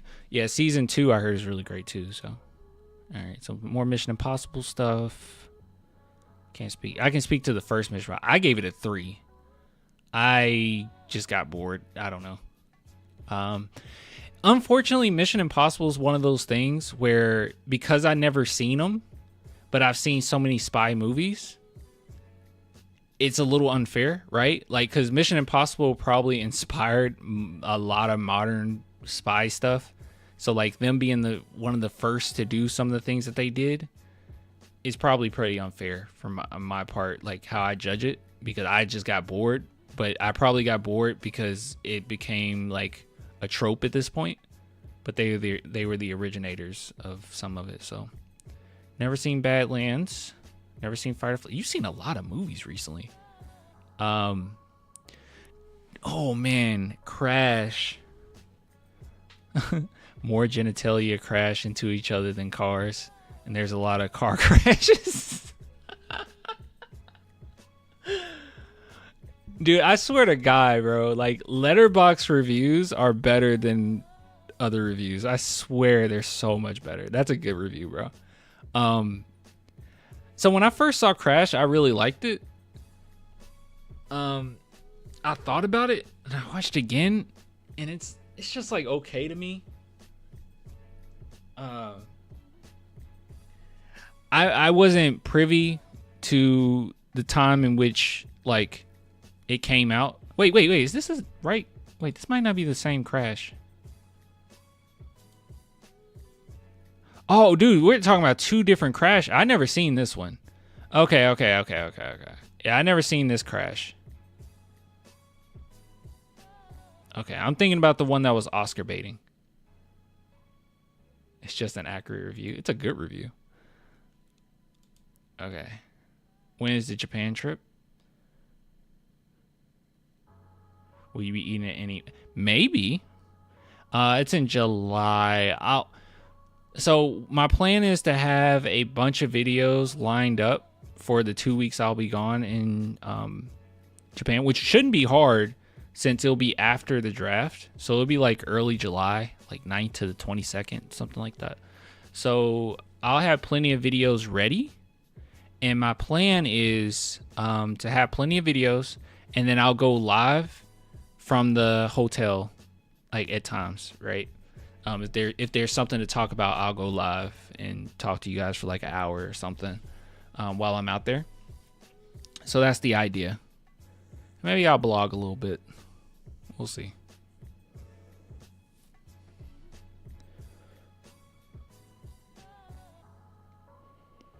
Sinners is a 4. I ain't mad at that. Gangsters, Vampires, and Fire Music. What more can you ask for? I saw Sinners twice now, and I can't give it its 5, but I gave it a 4.5. Warfare, still haven't seen it, but it's on my watch list. Still need to see Princess Monarchy. 28 Days Later. I kind of agree with you with this. I understand why women chose the bear over men. For sure, facts. You don't even have to put over men. Like, I knew what you meant by bear. Yeah, that was kind of creepy, bro, what they were about to do. What'd I give it, a 3.5? Yeah, we agree. Bro, we're like on point with these. The Birds. I still need to watch this. I can handle the truth. Never seen this. I heard this is hard to watch. The toxic masculine version of Love Lies Bleeding. Oh, okay. 12 Monkeys. Still haven't seen this on my watch list. UK Companion a 3. I think I gave it a 3.5. Wait. I gave it a 3.5. Dude. Look at my review of this. So if you're going to Japan, have you seen any Kurosawa films? Of course I've seen Kurosawa films. I've only seen like 3 though. Look, this is my review. Reminded me of Black Mirror when it was actually good. Yeah, I did think that it was a little overhyped. Because it was like, dude, when I actually watched it, I was like, this is just Black Mirror. This is just a Black Mirror episode. If you don't, I didn't go to the theaters to watch it. I think I rented it at home. So there's that. But I think if I went to the theater to see it, I would have been a little bit more irritated. Because, yeah. Substance. Humanity is gross. I agree. I think I gave Substance a 4. I gave it a 4. You gave it a 4.5. The Raid 1 and 2. Yeah. Raid 2 is on my top movies list on here. Sicko, I haven't actually watched this. I agree, by the way. Let's see. I'm just picking out the ones. Jack and Jill. Wow. The worst film I've ever seen. Nosferatu. I gave it a 5. Didn't expect this movie to be this hard. That's funny. Moneyball. I don't think I actually seen this movie. I will save it. Gremlins. Okay. I just saw Blowout. I wasn't digging it that much, man. I never expected John Travolta's acting to bring me the verge of tears. The ending, I thought he was really great. But yeah, I wasn't digging it as much as you. I gave it a 3.5. You gave it a 4.5. Yeah, I thought the ending was really good. I was like, whoa, John Travolta acting? Hundreds of Beavers. I've seen the beginning of it. It was really late at night, so I got really sleepy. But I do agree. Though thus far, it's like perfect. The title doesn't lie. It's like it's just Looney Tunes, bro. You guys definitely should check out Hundreds of Beavers. While in Japan, will you be stopping by any sake brewers? I don't know yet, man. I'll be honest with you. Like, everything that we planned for Japan so far is literally just the areas we'll be in. Like, I know it's coming up soon, and we definitely need to start thinking about where we're going to be or what we're going to do.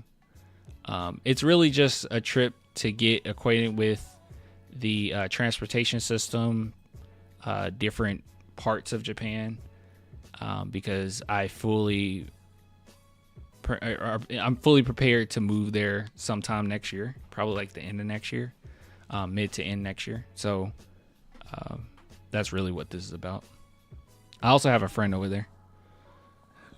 And my partner, she has a family over there as well. So let's see. I liked After Hours too. I liked it too. I think I gave it a 4 or maybe 3.5. I gave it a 4. Okay. Yeah, I like After Hours. It was like a it felt like a dream, man. It felt like a dream sequence. It's a pretty cool movie. If I ever go to New York City, I'm not staying out past 11. That was a weird movie. Let's see. Trap. I heard Trap was bad. You liked it? Such a fun movie with a great soundtrack. Josh Hartnett had a great performance. Lady Raven. Ooh, Oddity. I love Oddity. A lot of odd things happen in this movie. True. I think I gave it a 4.5 though. Yeah, I gave it 4.5. Barbarian, 3.5. I think I gave it a 4. I couldn't take the last 15 minutes seriously because of that Kool-Aid Man interest that had me laughing during the whole chase scene. It's a cool movie though. So how I rate movies, I don't know if you do it this way. By the way, if anyone else has a letterbox, you can tell me and we can take a look. Or maybe this will be my last one. My only one. But like, one thing that I do is if it's a 3, I feel like it's just an average movie, right? Like, it's whatever. If it's 3.5, I feel like it's slightly above average. It does enough where it's like it's worth watching. 4 is a really good movie. 4.5, close to masterpiece, but there's something that's stopping me from making it that. And then 5, full on masterpiece, perfect. I love it. Iron Claw. I still gotta watch that. Let's see. Haven't seen that. Baby Driver. You gave Baby Driver a 5? I think I might have gave it a 4. I gave it 3.5. Yeah, it was good. It was better than average, I guess. The Marvels, never watched it. Never will. Godzilla -1, my man. Humans are people too. That's true, bro. That is a great review. Humans are people too. That's a good review. I gave it a 5 as well. It's a 5. 5 out of 5. Crying like a baby. I saw that movie twice. I went to the theaters twice. Check my bio for rating explanation. Of what? Godzilla -1. What a great film, bro. What a great film. Oh, dude, I didn't even realize that was a thing that we could do that. Hold on, I want to do that. Hold on.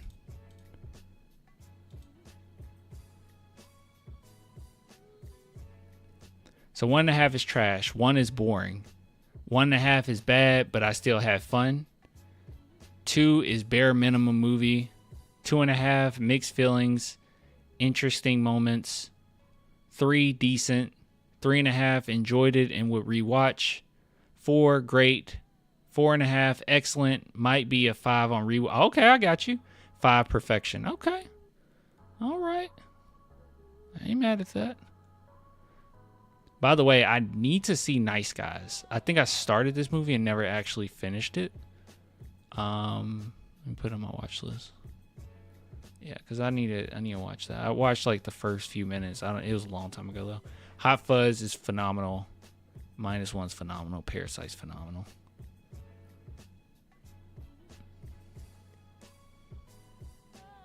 You've seen like a cinephile. One of my favorite films ever, and definitely the coolest film ever made, is Les Samurai, directed by, I haven't seen that, a French hitman living by a samurai code.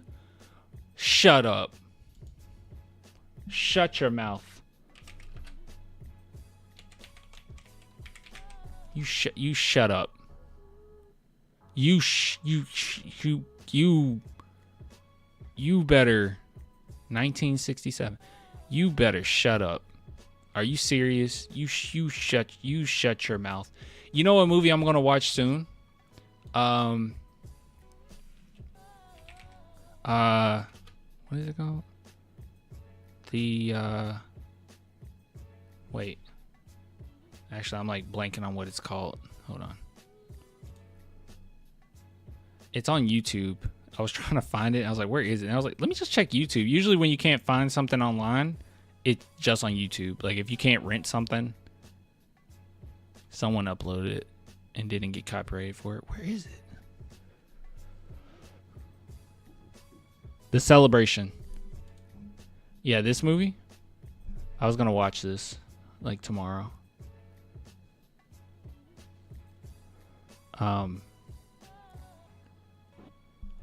watching the opening of it, it really reminded me of Succession.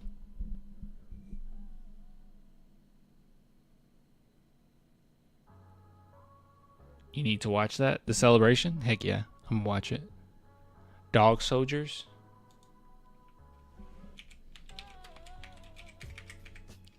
I'm so glad I found Letterboxd, guys, because before I was just putting everything on my phone and it just got so mixed up. This is so much better. Dog Soldiers. This sounds awful, but is it awfully good? What?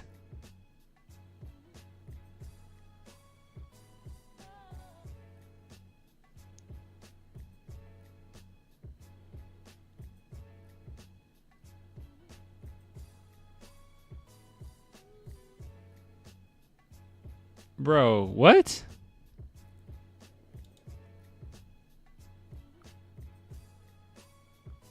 Okay. Oh, somebody asked earlier, what would the live streams look like with time difference? I have no clue. If I'm doing it when I want to do it, you guys will be getting it in the morning. I don't know how people would feel about that. I'll have to figure it out, because I would like to go live after games, but that probably won't be realistic unless it's weekend games, you know, because like for obvious reasons. So as far as like post game stuff, it might be a little weird. Like I might have to just record videos and upload them, and then when it comes to yeah, I might have to do it that way, and then when it comes to live streams, that I have to be on certain days, and then I can go live like in the mornings or something. But yeah, good luck in Japan. I'm really excited. You a fan of Scorsese? I like Scorsese a lot. The last movie I saw from him was Irishman, and I don't quite understand why people like that movie. I was quite bored. I'm not gonna lie to you. I did not like that film. And then I didn't watch his Flowers movie with Leonardo DiCaprio, but I heard that was really great, so I had to give it a shot. And then obviously I've seen, like we just brought up, one of his movies. I just say Martin score. Let's see what I've seen. Yeah, Wolf of Wall Street's great. Shutter Island is really good. I need to rewatch Taxi Driver because I don't think I had much appreciation for it when I first saw it. Goodfellas, excellent. Like one of my favorite movies.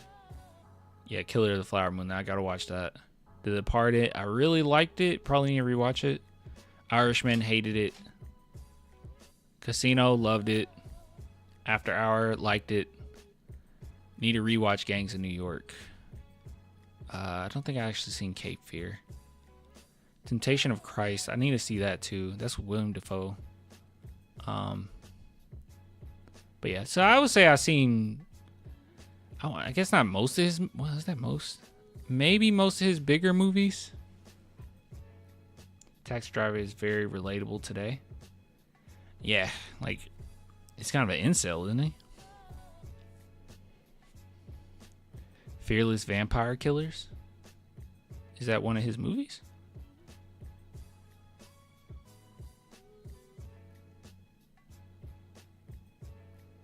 King of Comedy is interesting. Joker ripped it off. Oh, so if I watch it, I'm just going to be thinking of Joker. Yeah, I never actually watched Kings of Comedy. Where is it? Oh, Kings of Comedy. Here we go. Yeah, I never actually watched it. I'll save it though. That's unfortunate. I know I know they ripped off a Taxi Driver. It was a lot of Taxi Driver and Joker. He's currently shooting something with him. What is he shooting?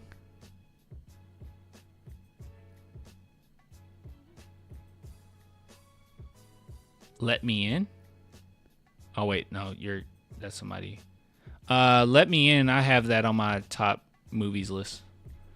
It's all at the bottom though, but I like Let Me In. Well, actually, funny enough, because there's an American version, right? And then there's a what's the original one? And I like the original one more, but the American one was actually good too. So can't say it's a documentary. Oh, Martin Scorsese documentary? I don't want to see that. The best Mission Impossible is Fallout. Is Mission Impossible one of those movies you can kind of skip around? I feel like you could just skip around in Mission Impossible. Like, could I just skip to the good ones? Because I don't really want to watch the second one.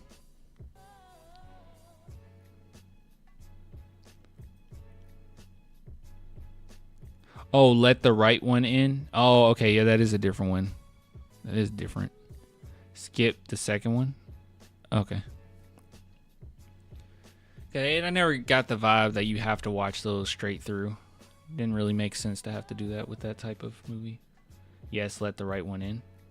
Oh, it was that then? Okay.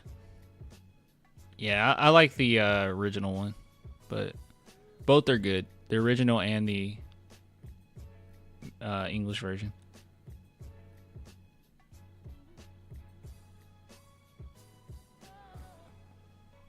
Watch Me, Earl, and the Dying Girl, the first feature length my cousin shot, and it won Sundance. Oh, cool. Me, Earl, and the Dying Girl. Please be on here. Heck yeah. 2015. Pretty cool, man. You said this is your cousin? Alfonso? Oh, you got a couple movies. Got a few movies on here. Making a movie is hard. Man from Earth. That might be on my watch.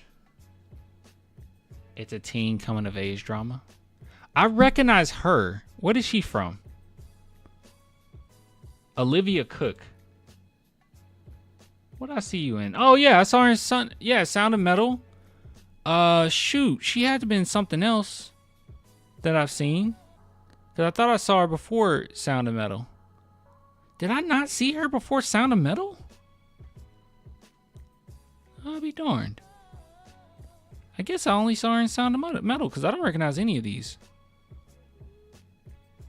And I definitely didn't watch Ouija. Was she not in Bates Motel? Game of Thrones Bates Motel. Okay. That's what I thought. They just don't have Bates Motel on here because it's a show, I guess. Alright, that's what I recognize her from. Okay. Yeah, I have to get on Game of Thrones, y'all. I haven't actually watched Game of Thrones all the way through. So yeah, tomorrow I'll be watching Andor. I'll be getting on that. I need to watch that.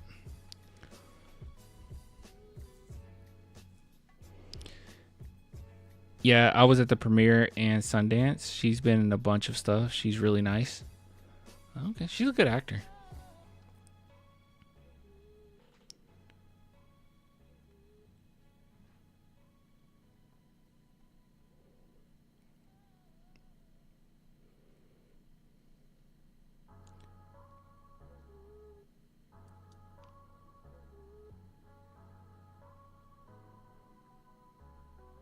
Ooh, I don't know if I want to watch that. The Fearless Vampire Killers came out. Oh, Roman Polanski, wasn't he like into that weird stuff? Wasn't he like busted as being like a weirdo?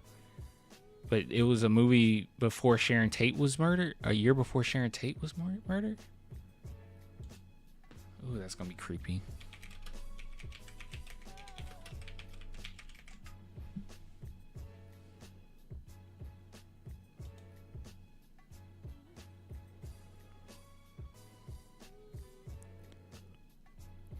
I don't know if I want to watch this. Just from who directed it and what happened after. I don't know, man. The Big Lebowski. I still gotta watch The Big Lebowski. I feel like I saw like some of it and I never actually went through with watching it. It's kind of crazy, bro. Like how you think you've seen so many movies and there's like very obvious ones that you just didn't watch. Like, it's so weird. Like, I just watched City of God, but I know I've seen so many movies. But it's just some that you just don't see. You just haven't seen. Mad World is the craziest comedy ever.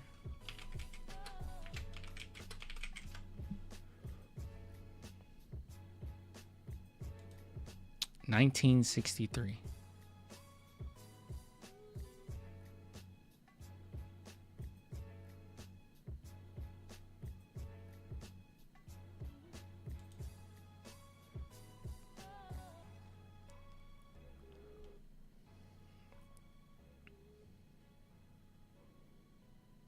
And I guess that's true too, but you have to separate the work from the man because there's also a writer and cinematographer that weren't involved with the director. Yeah, that's true. There's a lot more people that worked on it than just the director, I suppose. Yeah, No Country for Old Men, best psychopath ever. Yeah, I like that movie. That's in my that's on that movie list that I put up.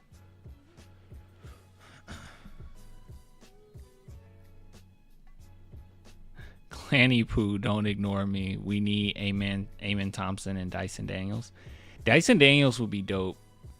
Eamon Thompson's really talented too, but I would love to have I wanted Dyson Daniels in the draft.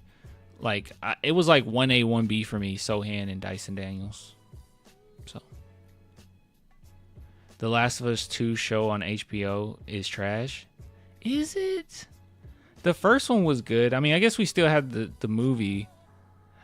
See, the thing is, The Last of Us 2 video game was already pretty divisive, but I loved it. Okay, by me not watching The Last of Us 2, changing the story, and they changed the story? Were they too scared? See, because the thing with The Last of Us 2 that doesn't have... the thing about The Last of Us 1 video game that doesn't have... How can I explain this? Okay, I'm mixing my words up.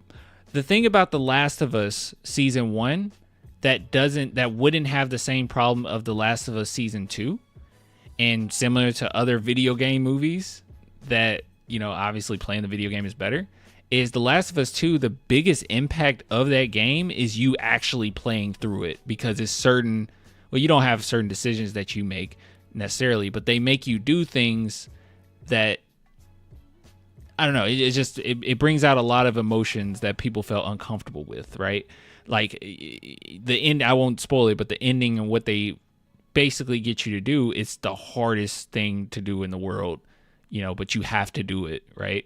To kind of hit the message home. And a lot of people got pissed off because they were like, you're preaching to me about how violence is bad, but we did all that stuff in the first one, and in the second one, you forced me to do all this violence to make me feel bad about it, right? Like, movies do this too, and it's pretty rough. So, like, one issue though that the show would have is the biggest impact, at least in my opinion, from the game is actually playing the game. So, if you're trying to convey the same thing, you can, but the big drawing force is actually playing it. Whereas The Last of Us, the first video game, there's no like crazy moral dilemmas other than, I guess, the ending, but everybody agreed with that. That mostly people agree with that or understood it. But yeah, I don't know. Yes, the story has changed. Why would they change the story? I guess it's interesting to watch. I don't know. You're a good bloody streamer, bro. Love these, much love. Thanks, man. I'm gonna be a dad. Well, yeah, I know that meme been going around. I just thought I saw the clip. I was like, this just seemed like a dumb joke or whatever. Why would they change the story of it?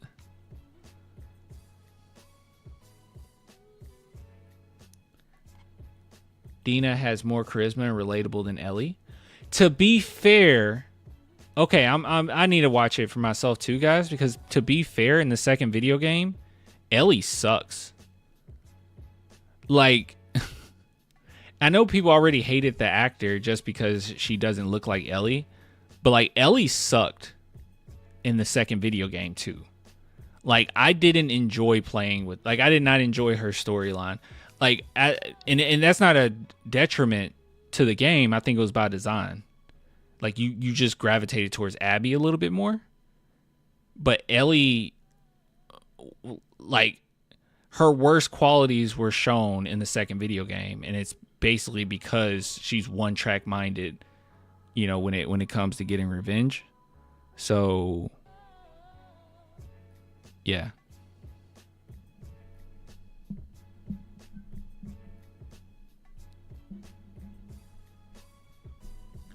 Oh, yeah, I know.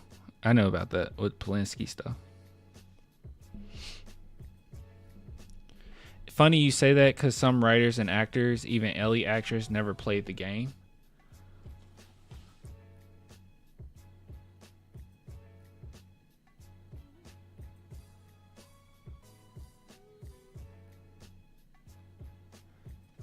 They never played the game.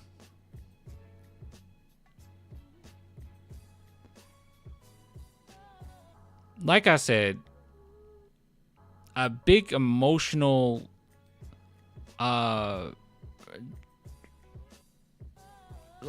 don't know how to explain. Like, I guess I explained it fine enough. No one said they don't get it, but like, a big driving force of the second game is actually playing it. So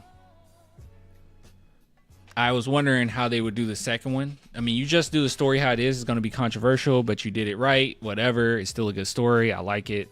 I was hoping that they would just expand on the second one a little bit. But yeah, you can't just change the... Alright, let's see. In the game, Ellie, Tommy, I must avenge Joel. In the show, Ellie, I'm going to be a dad. Tommy, I don't care about Joel. I'm going to just chill here. No! Wait! What? Tommy doesn't care? I gotta watch it. I gotta watch it and give you my thoughts on it. Give me some time to watch it, though, because I'm not going to watch it right off the bat. I'm going to give it a little bit. That's a really bad change, July. That's, like, really bad. Because, like, part of Ellie didn't really want to do it. Like, even in the game, like, that was her one-track mind, but then it gets to a point where she doesn't really want it. Tommy's the one that, like, really wants it. Like, he's obsessive over it. Like I said, I just wish they stayed true to the show. Or you mean to the game? They're just changing everybody's path and stories. That is so dumb, bro. Why would they do that? Dog, is 3:43 a.m. Yeah, I'm getting ready to get off. Speaking of never playing, Nicolas Cage is playing John Madden in an upcoming film. He didn't even know who Madden was.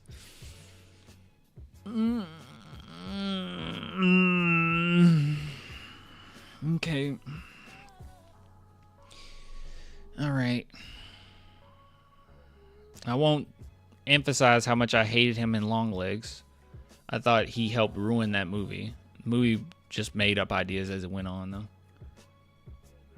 He's going to play John Madden. He doesn't know who John Madden is. Wow. Brazil 19. Didn't I save that? That might be saved already. Oh, wait, maybe not. I've never seen this. What the heck? What the heck? Oh! This was on my, I recognize this. This was on my list. Did I watch? Wait a minute. Did I watch this movie? Have I seen this movie?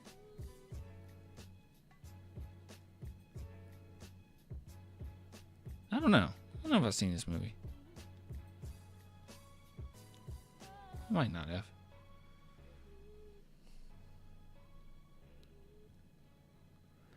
Clan, do you play games with subscribers? I haven't. I wonder how many subscribers play Rivals. I wouldn't mind holding an event in which we play Marvel Rivals. That would be a lot of fun. I'm not going to lie. I wouldn't be angry with that whatsoever.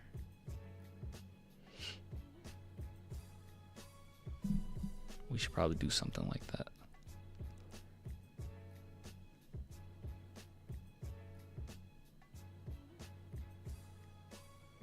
Oh yeah, by the way, I'm hearing they're changing the ending on the show too. It's a rumor, but I bet it's true. How many more episodes do they have left, July?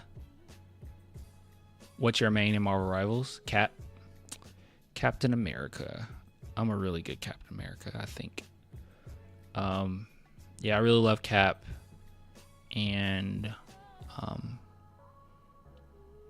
I've been playing more. I'm trying to get Lord in. I got Lord in The Thing, Lord in Cap, Lord in Namor. I'm trying to get Lord with Mr. Fantastic and Penny. I'm getting better with Penny. Do you like Bruce Lee? I love Bruce Lee. The Aristocrats. Hilarious movie. I think I have that saved. GTA 6 with the clan crew gonna be crazy. Dude, GTA 6 is gonna go wild, man. I'm so excited. But we gotta wait forever. Japanese movie 1967, Branded to Kill. Is that saved?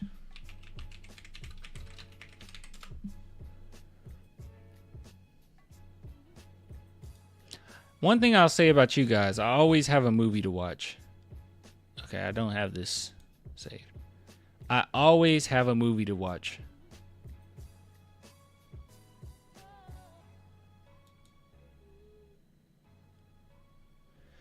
Dude, George.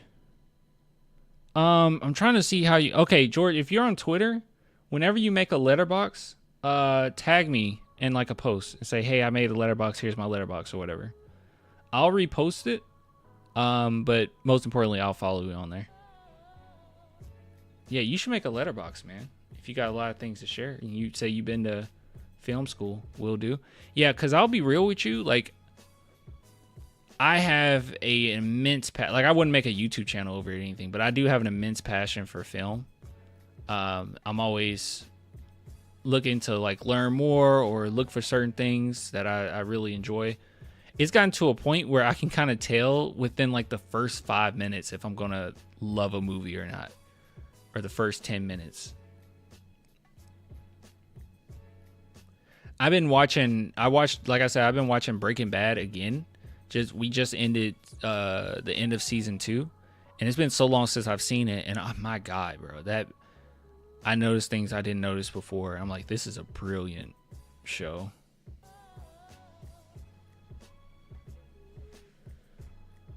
Friend me, George. AA Ron. Just rewatch Ringu and Ju-on. I prefer the original Japanese version over the American versions. Is that the movie Ringu and... Hold on.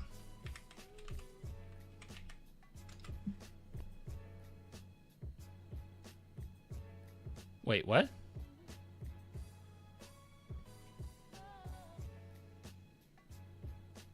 Going to get on that. Too many people recommended it. Dude, I swear, bro. Letterboxd, The Ring, and The Grudge. Oh, I got you. I never watched... No, I watched The Ring.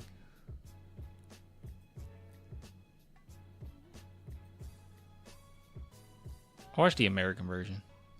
I don't know if I care to see the original.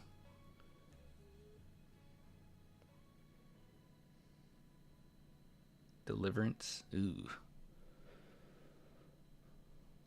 But yeah, George, get on it, bro. Letterboxd is awesome. It opened me up to a brand new world. And like I said, everybody follow me. I got 70 followers. When did I get 70 followers? I want to get to 100. Give me 100 followers. Oh yeah, by the way, Midnight is awesome. I put on here, it's like Hush, but 10 times better. That is very accurate. I'm very accurate in my take on that. I wonder, how do people feel about Hush? I haven't seen it in so long. I probably would give it like a 3. Did I ever? I know I had to rated it. Yeah, I gave it a 3. Most people gave it around a 3. Yeah, it's all right. It's all right. It's, it's okay. Clan, do you like to watch movies by yourself or with people? Typically, I watch them by myself or with my girlfriend. That's like, but I mean, I just like, you know, it's whatever. It doesn't really matter to me. But I like to bounce it off of people after watching it, so usually with people. You see, Rat. Did I spell that right? 2007. Oh, this crap. Like the Ratatouille ripoff. Yeah, I heard about this. That's crazy. Is it like a French version of the? That's crazy.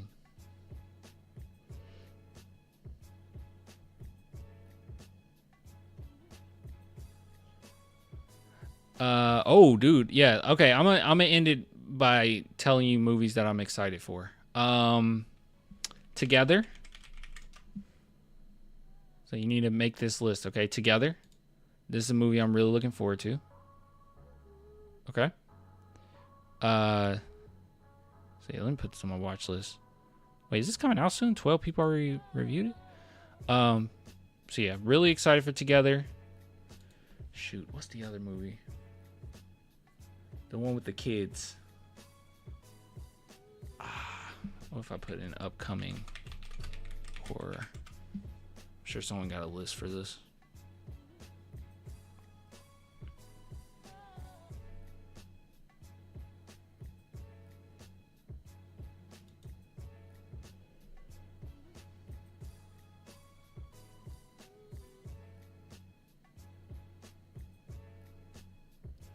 Bring Her Back. Kind of excited for the next Scream movie. I don't know. I like Scream. Trying to see what that movie's called. There's literally a movie. I don't think they have it. Is that Jeepers Creepers? No. I don't think it is.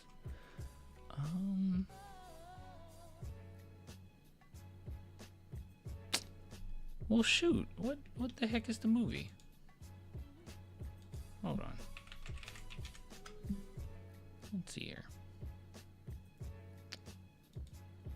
Movie trailer.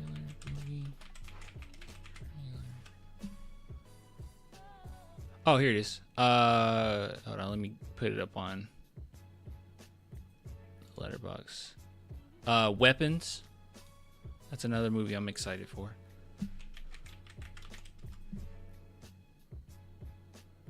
Yeah, I think this looks pretty good.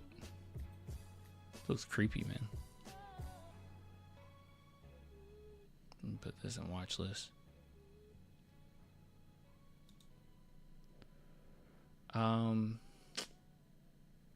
Weapons, you passed it. Oh crap! Sorry, I didn't even see your. Yeah. Weapons. Not excited about Doomsday Marvel. Is that this year? I thought that was next year. What else is coming out this year?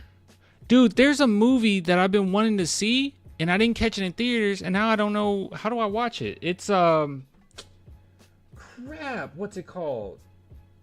It's a Korean movie where they're all in one apartment, or like there's one apartment building in a post-apocalyptic world or something like that. And like people need to be in the apartment. Man, hold on. What is it called? It got delayed? Really? I thought it already came out.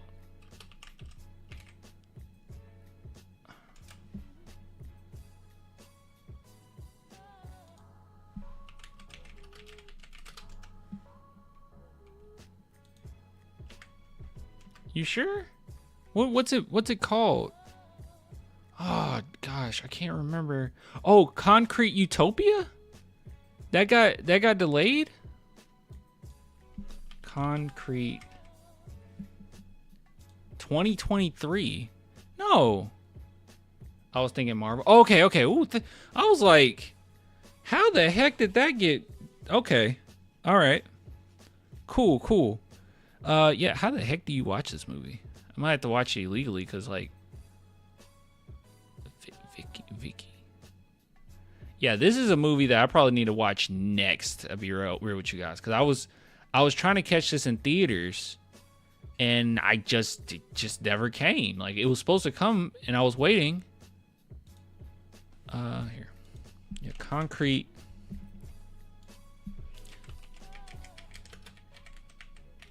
Yeah, I was like really excited to see this. Fantastic Four is coming out too, and I don't know how I feel about it. Oh, I already have it on my watch list. I need to watch it next. And this was a movie I was excited about. I see my pirate site has it. Oh, let me check mine. I never, well, I'm lying. I will say this. I'll do this if I literally can't get to it through streaming, or like if it's considered a really great film, then I try to rent it. But, you know, unfortunately, with the streaming era, you can't just get movies straight up. All right, let me see. Let me go to my website.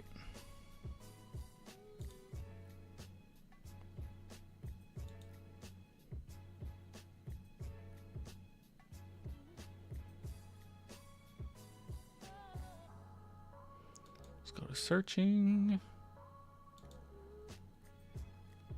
If it lets me. Let's see.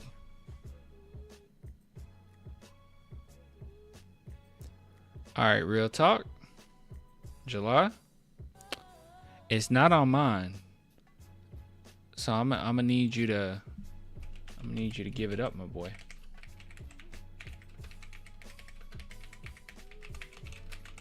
I need you to give it up. What we looking at? Hold on, it might be on this one. What is this? Actually, I don't even think this is a pirate website. So let's see if I'm locked out of it due to my location. Which, you know, there's ways around that, but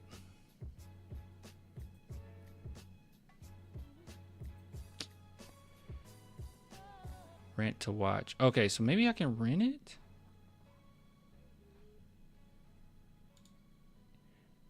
Yes, movies. That's for you, Tyler. That's all I gotta say. Yes, movies. Yeah, okay, so apparently I did look for this movie before and I couldn't find it. Oh, wait. Hold on.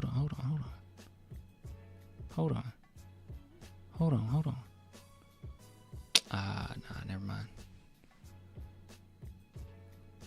How do I find this freaking movie?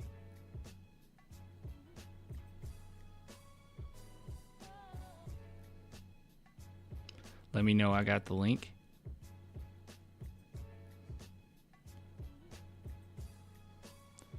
Tell me.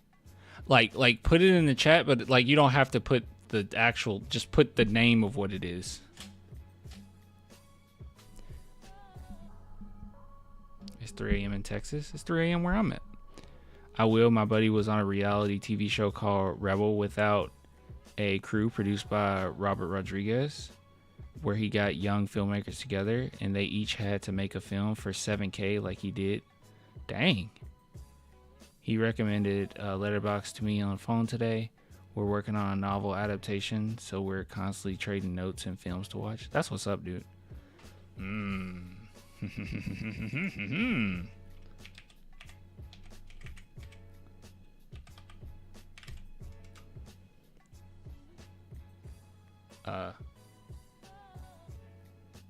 Oh, I missed the D.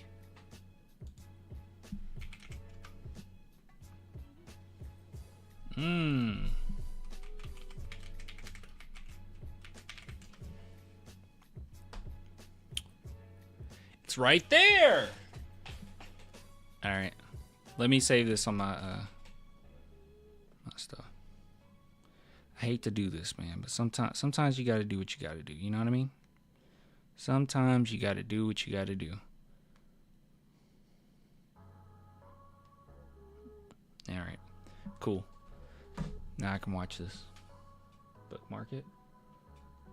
All right.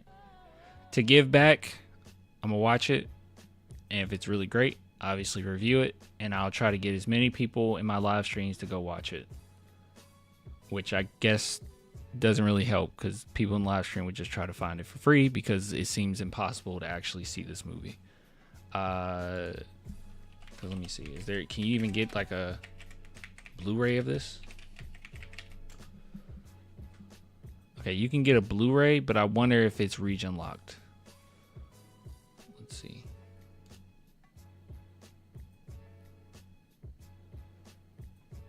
Okay, so there's... Oh wait, it might not be region locked. Hold on. Okay, look, if I really love this film, I have Parasite on Blu-ray. If I really love this film, I'll get it on Blu-ray, and that will be me supporting it. So I don't think it's region locked. Yeah, okay. Yeah, it's not region locked. Okay, cool. I'll just do that. All right. I won't feel as guilty. Good night, clan. Good night, everybody. Okay, I don't know how I had this much energy for literally 3 hours straight, but I did, probably because of you guys. But I need to get off, mainly because I have to go to the bathroom. But number two, I got to go to sleep. But I might watch some Andor tonight and then go to bed because tomorrow's Memorial Day and I don't have anything to do. And I want to be lazy. So I'll get with you guys later. Thanks for all the love. I really have to go pee and I was going to get off anyways. So yeah, I appreciate the love. I will upload. I think we did 3 segments. I'll upload 1 tomorrow. Well, 2 tomorrow. And then we'll go live Tuesday night. Okay, so we'll have 3, 2 on Monday, 1 on Tuesday, and then I'll see you Tuesday night. As you can see, I'm really fidgety. Oh, by the way, guys, look at this shirt. Hold on.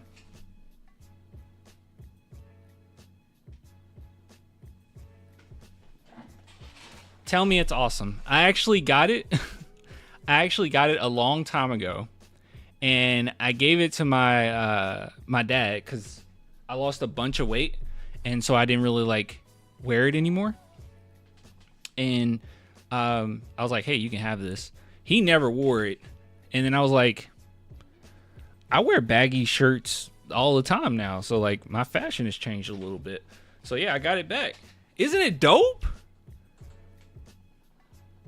Stone Cold Steve Austin? No.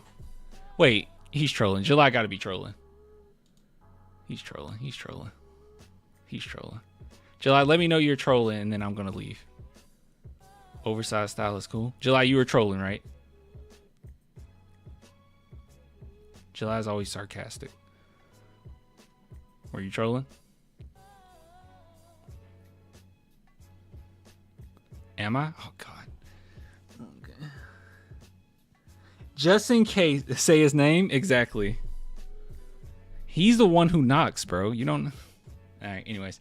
Yeah, rewatching Breaking Bad, I was like, oh, I'm taking this out of your closet. Pops, you haven't watched. You haven't wore it. I'm stealing it back. Heisenberg, baby. You're right. You're goddamn right. Okay, I'll give it to you guys later.